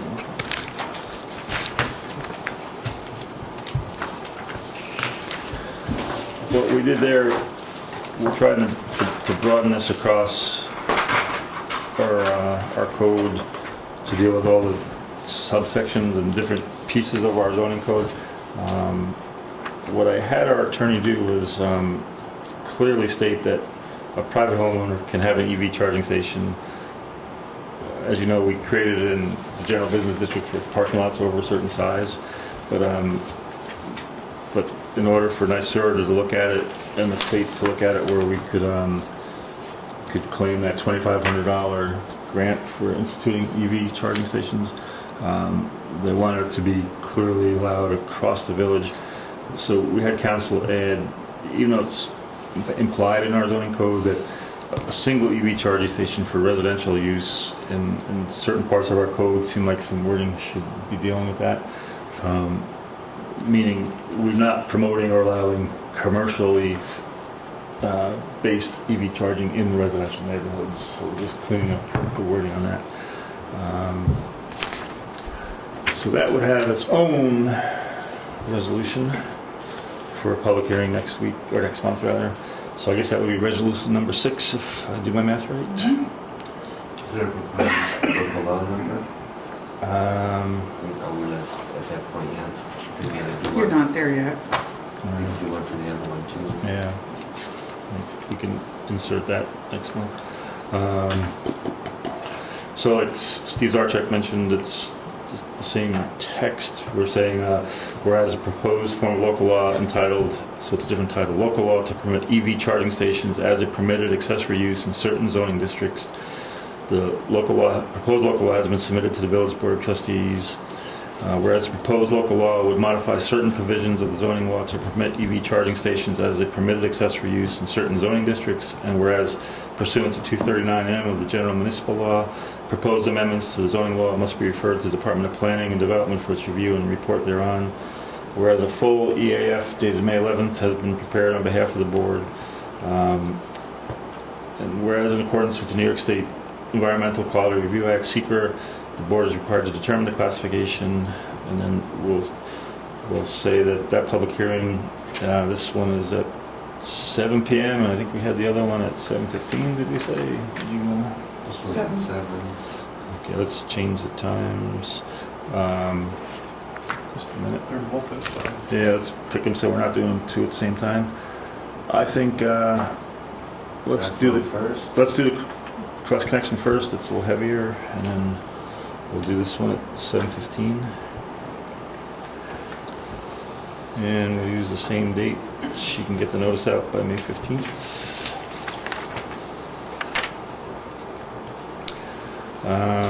This one,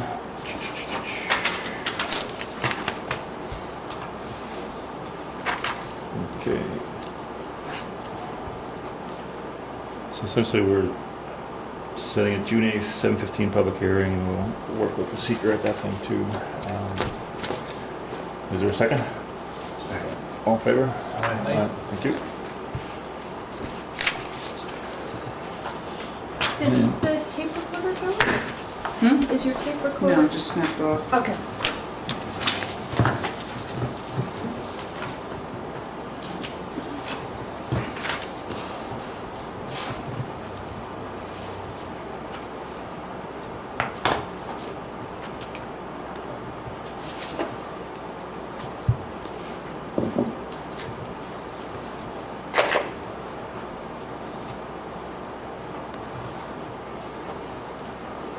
All right, let's see.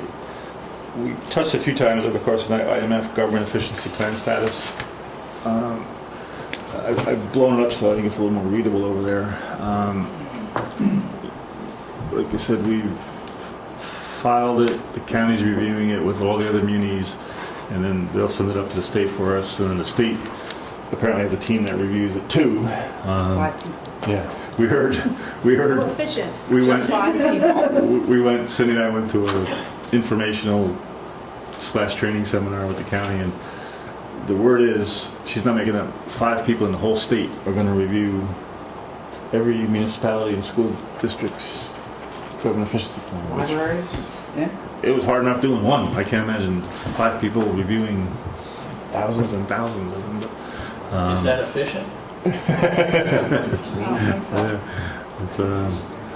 But a couple of things I just thought for the board and the public to know, like what we're doing is we're claiming that change in the bank depository where we're going to be moving over the next 90 days or so from one bank to another to avoid those high collateralization fees and bank fees.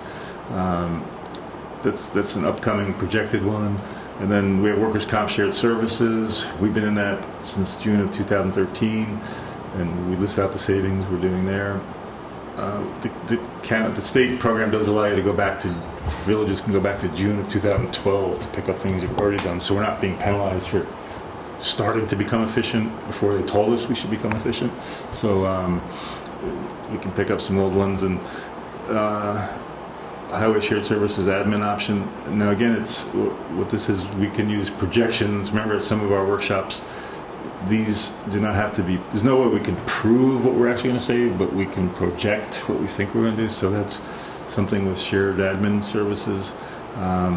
This is a big one. I think part of my trip to the Conference of Mayors, I spent some time on this conversion of streetlights to LED. We've talked about it in our meetings where Central Hudson will soon have a tariff to get us to LEDs. I was approached by some third-party companies that help you get there, and it ranges from the old name, I point towards Steve a little bit, but remember Mega, the cooperative, the purchasing, and Mega through the Conference of Mayors is offering to help consult on changing over to LEDs.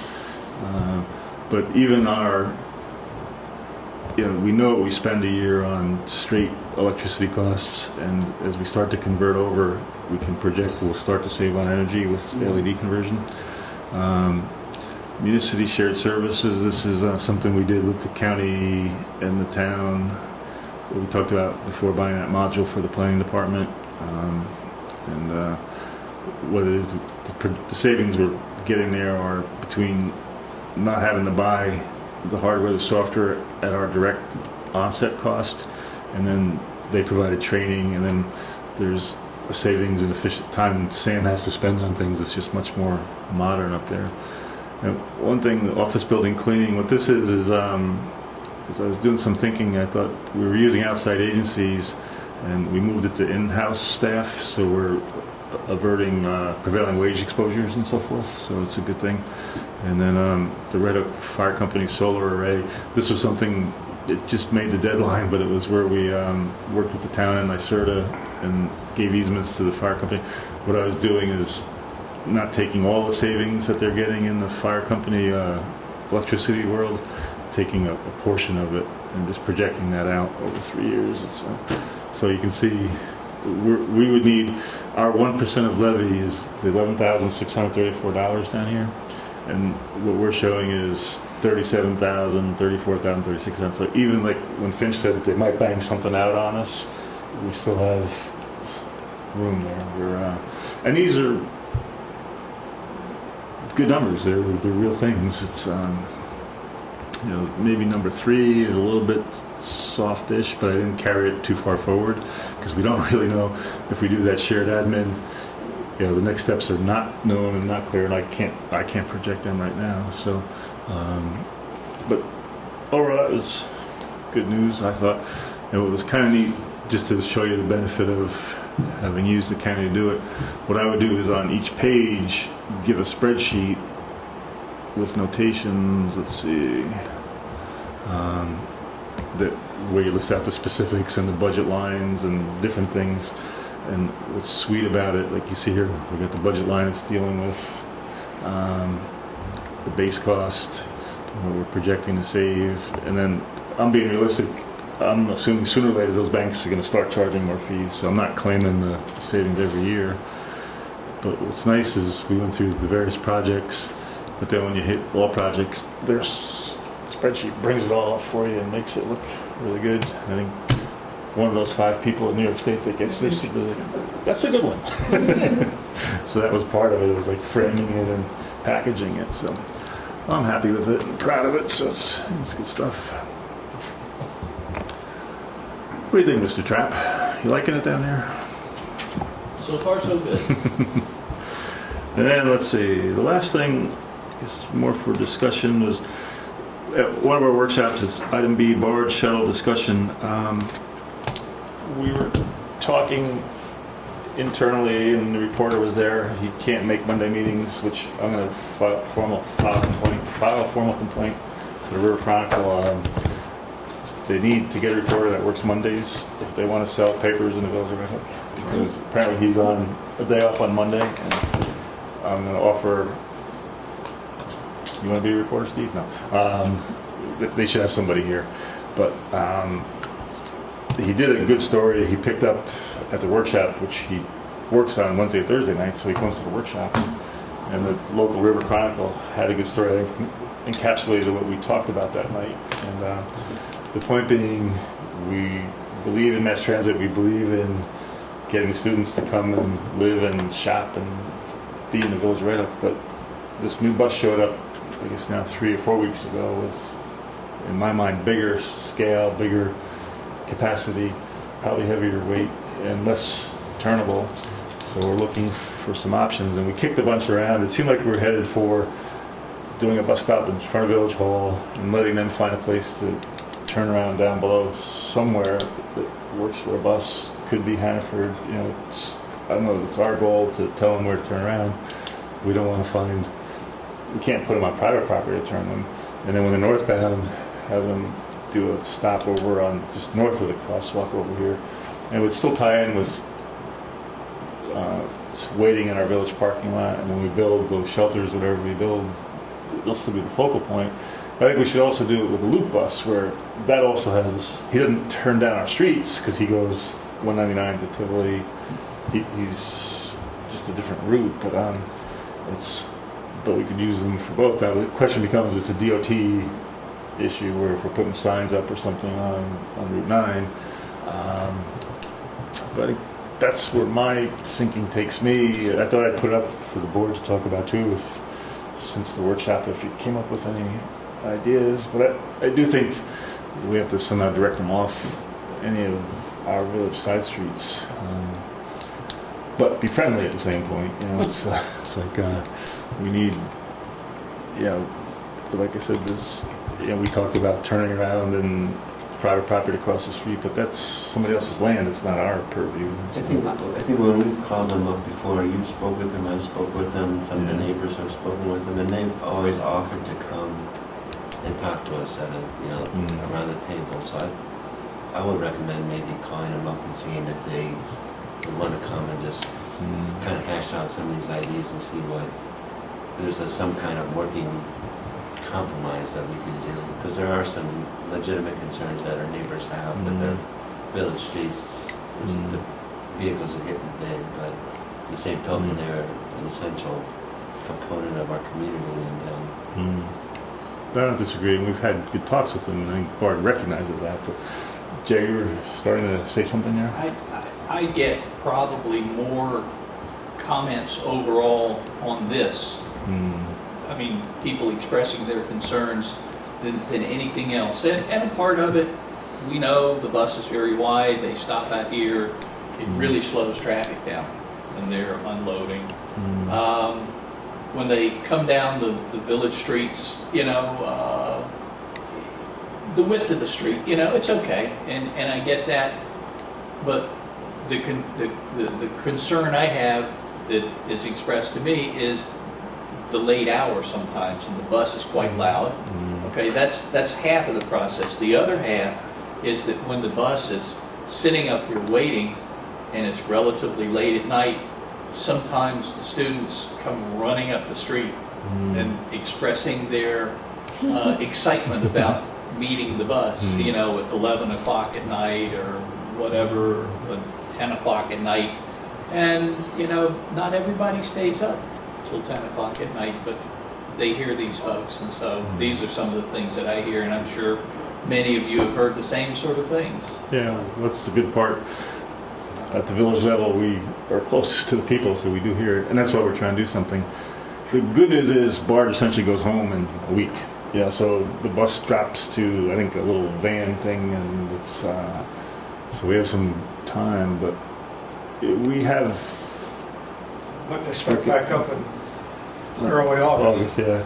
So it's but it would be, I think if we do something on, because when I look out here, not many people park here for commercial purposes. You know, it seems like they use the lot, or they don't park here and then walk to Flatiron. You know, it seems like this is a pretty good spot. And over there, there's essentially a dead spot already. There's this mystery no parking here to corner sign over there. And everybody's like, where's the corner that's referring to? It's vague, but we could use that vagueness by changing it to something else. But it would involve some DOT input and some code, you know, something with us within our own code. But point is, you know, it seems like, in my opinion, we should do something, and you know, that's the most logical one. Okay, when I come through here in the evening, on my way home, and if a bus cannot pull by the curb, they stop right in the middle of the road. And that causes a grid backup, everything stops. The white people have blocked the grid, nobody can move until that bus moves. No traffic can move either way at the light. Yeah, I agree. And it's that old dilemma we got. Main Street is a state highway, and I think when they bumped out the decorative curb a little bit, Route 9's pretty narrow right through there, which is it's a good and a bad thing. You know, it slows people down, but it pinches you too. So anyway, They didn't build out any curb. well, it just seems narrow to me compared to. It's always been narrow, but it's wider than it's been historically, but there was no built out of the curbs. With that brick paver stuff, it didn't go further in. But point being, if y'all, I know we talked about the workshop, nothing else has jumped out to me as another solution. We could. Do we bring them in? Yeah, I think we should meet with them in the next couple of weeks. That way, if they need to adjust their schedule, they can do it before the school year It'd starts. be good for us to listen to their concerns Yeah. too about scheduling and what they're capable of doing and why they're doing what they're doing. And I think there's a compromise out there somewhere. For sure. I think there's a solution. I know the word compromise, but we are problem solvers, and we're pretty good at that. But yeah, I could reach out to Steve Smith, Jeff Smith. Yeah. That looks like all the things that I've got here. We could move any other business from the board itself. Is there any public comment out there? Ed, on your budget, and that the water tower, and that the $81,500 you're receiving for the tower, the antennas and that, are you putting any part of that away to the maintenance for the water tower? Well, it's revenue to the village. It's not specifically ascribed to maintain the water tower. What we're doing is in phase 2 of the water project, that water tower will be decommissioned as a water tower. And so right now the water budget operates the water tower. So that money comes into the general fund. It's a village-owned property. It's not an antenna because it's a water tower. We view it as a property owned by the village. So the dollars, to answer your question, they don't directly track into the water budget. They're a general revenue stream to the village. So what's that mean? Eventually you are going to put money away for it after it comes off the water? Well, it would be the expense to maintain it. What we're doing is engineering. When the water comes out, we're engineering wind load and different things right now under the phase 2 funding. And that, the presumption is that, see, the problem is to keep it as a water tower, it has to be maintained internally. The fiberglass painting system inside needs to be redone. And the exterior is, it's a monstrously expensive item. It costs more to keep that up than it is to build a new tower. So phase 2, it'll be decommissioned, but it'll be an icon to the village, and it'll be a base for the cell tower stuff. A lot of us have had discussion, and we're working with one resident who lives nearby there. And, in the modern era, the cell tower world has become, to me, it's like a fifth form of infrastructure. There's highways and electricity and water systems, but what that tower does, it's incredibly powerful as far as helping Red Hook and the environments stay in the 2015 modern era. It's a good thing we have that there, and we hope to keep it there that way. And that's the plan. We'll engineer it and see that, but that's our plan. And how much was the police budget? Money-wise? Overall budget? I didn't see anything for insurance in there. Yeah, the way we do it, there are components of the budget. You can see clearly salary and certain things there. But then when we buy insurance, we buy gross insurance. So if you take and grab all the other components, which includes pension costs, you see a police fire retirement pension line, which is separate from regular employee pension lines. That is not a fireman. We don't have paid fire, so it's just police pension there. If you take all those numbers, it's in the 450 range for between salary, cars, insurance, pensions, and those things. I see they had, what was it, $10,000 increase in salary? Yeah, you're looking at it, I could, what we do is, there's 14, well, 12 or, let's see, 2 plus 11, about 13 people, and it's, with collective bargaining and things, there's rate increases built in, so whatever the math is, I'm just going to the page myself.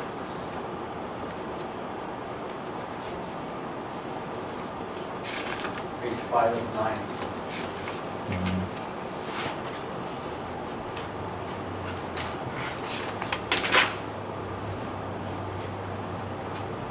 Yeah, it's a 3.92% increase. It doesn't necessarily mean that's just a payroll.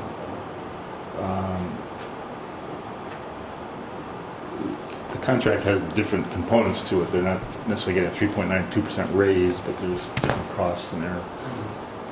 Talking about consolidated services, would you consider the sheriff's department? At this point, I would say no. It's, for the same reasons we look at shared services with highway. We're not looking to give up our control and our identity. We're looking to somehow share. And models we run, it's not necessarily savings. I've had direct meetings and so forth years ago now, but what it costs to run a department is expensive, I agree, but for them to come, they don't do it for nothing, we'd have to pay them. No, And it's, the other light on it too, once you got one deputy here and that, then you got all the services in the sheriff's department open to you. Detectives, whatever. And that doesn't cost you. well, it does, but And you're paying for that one deputy.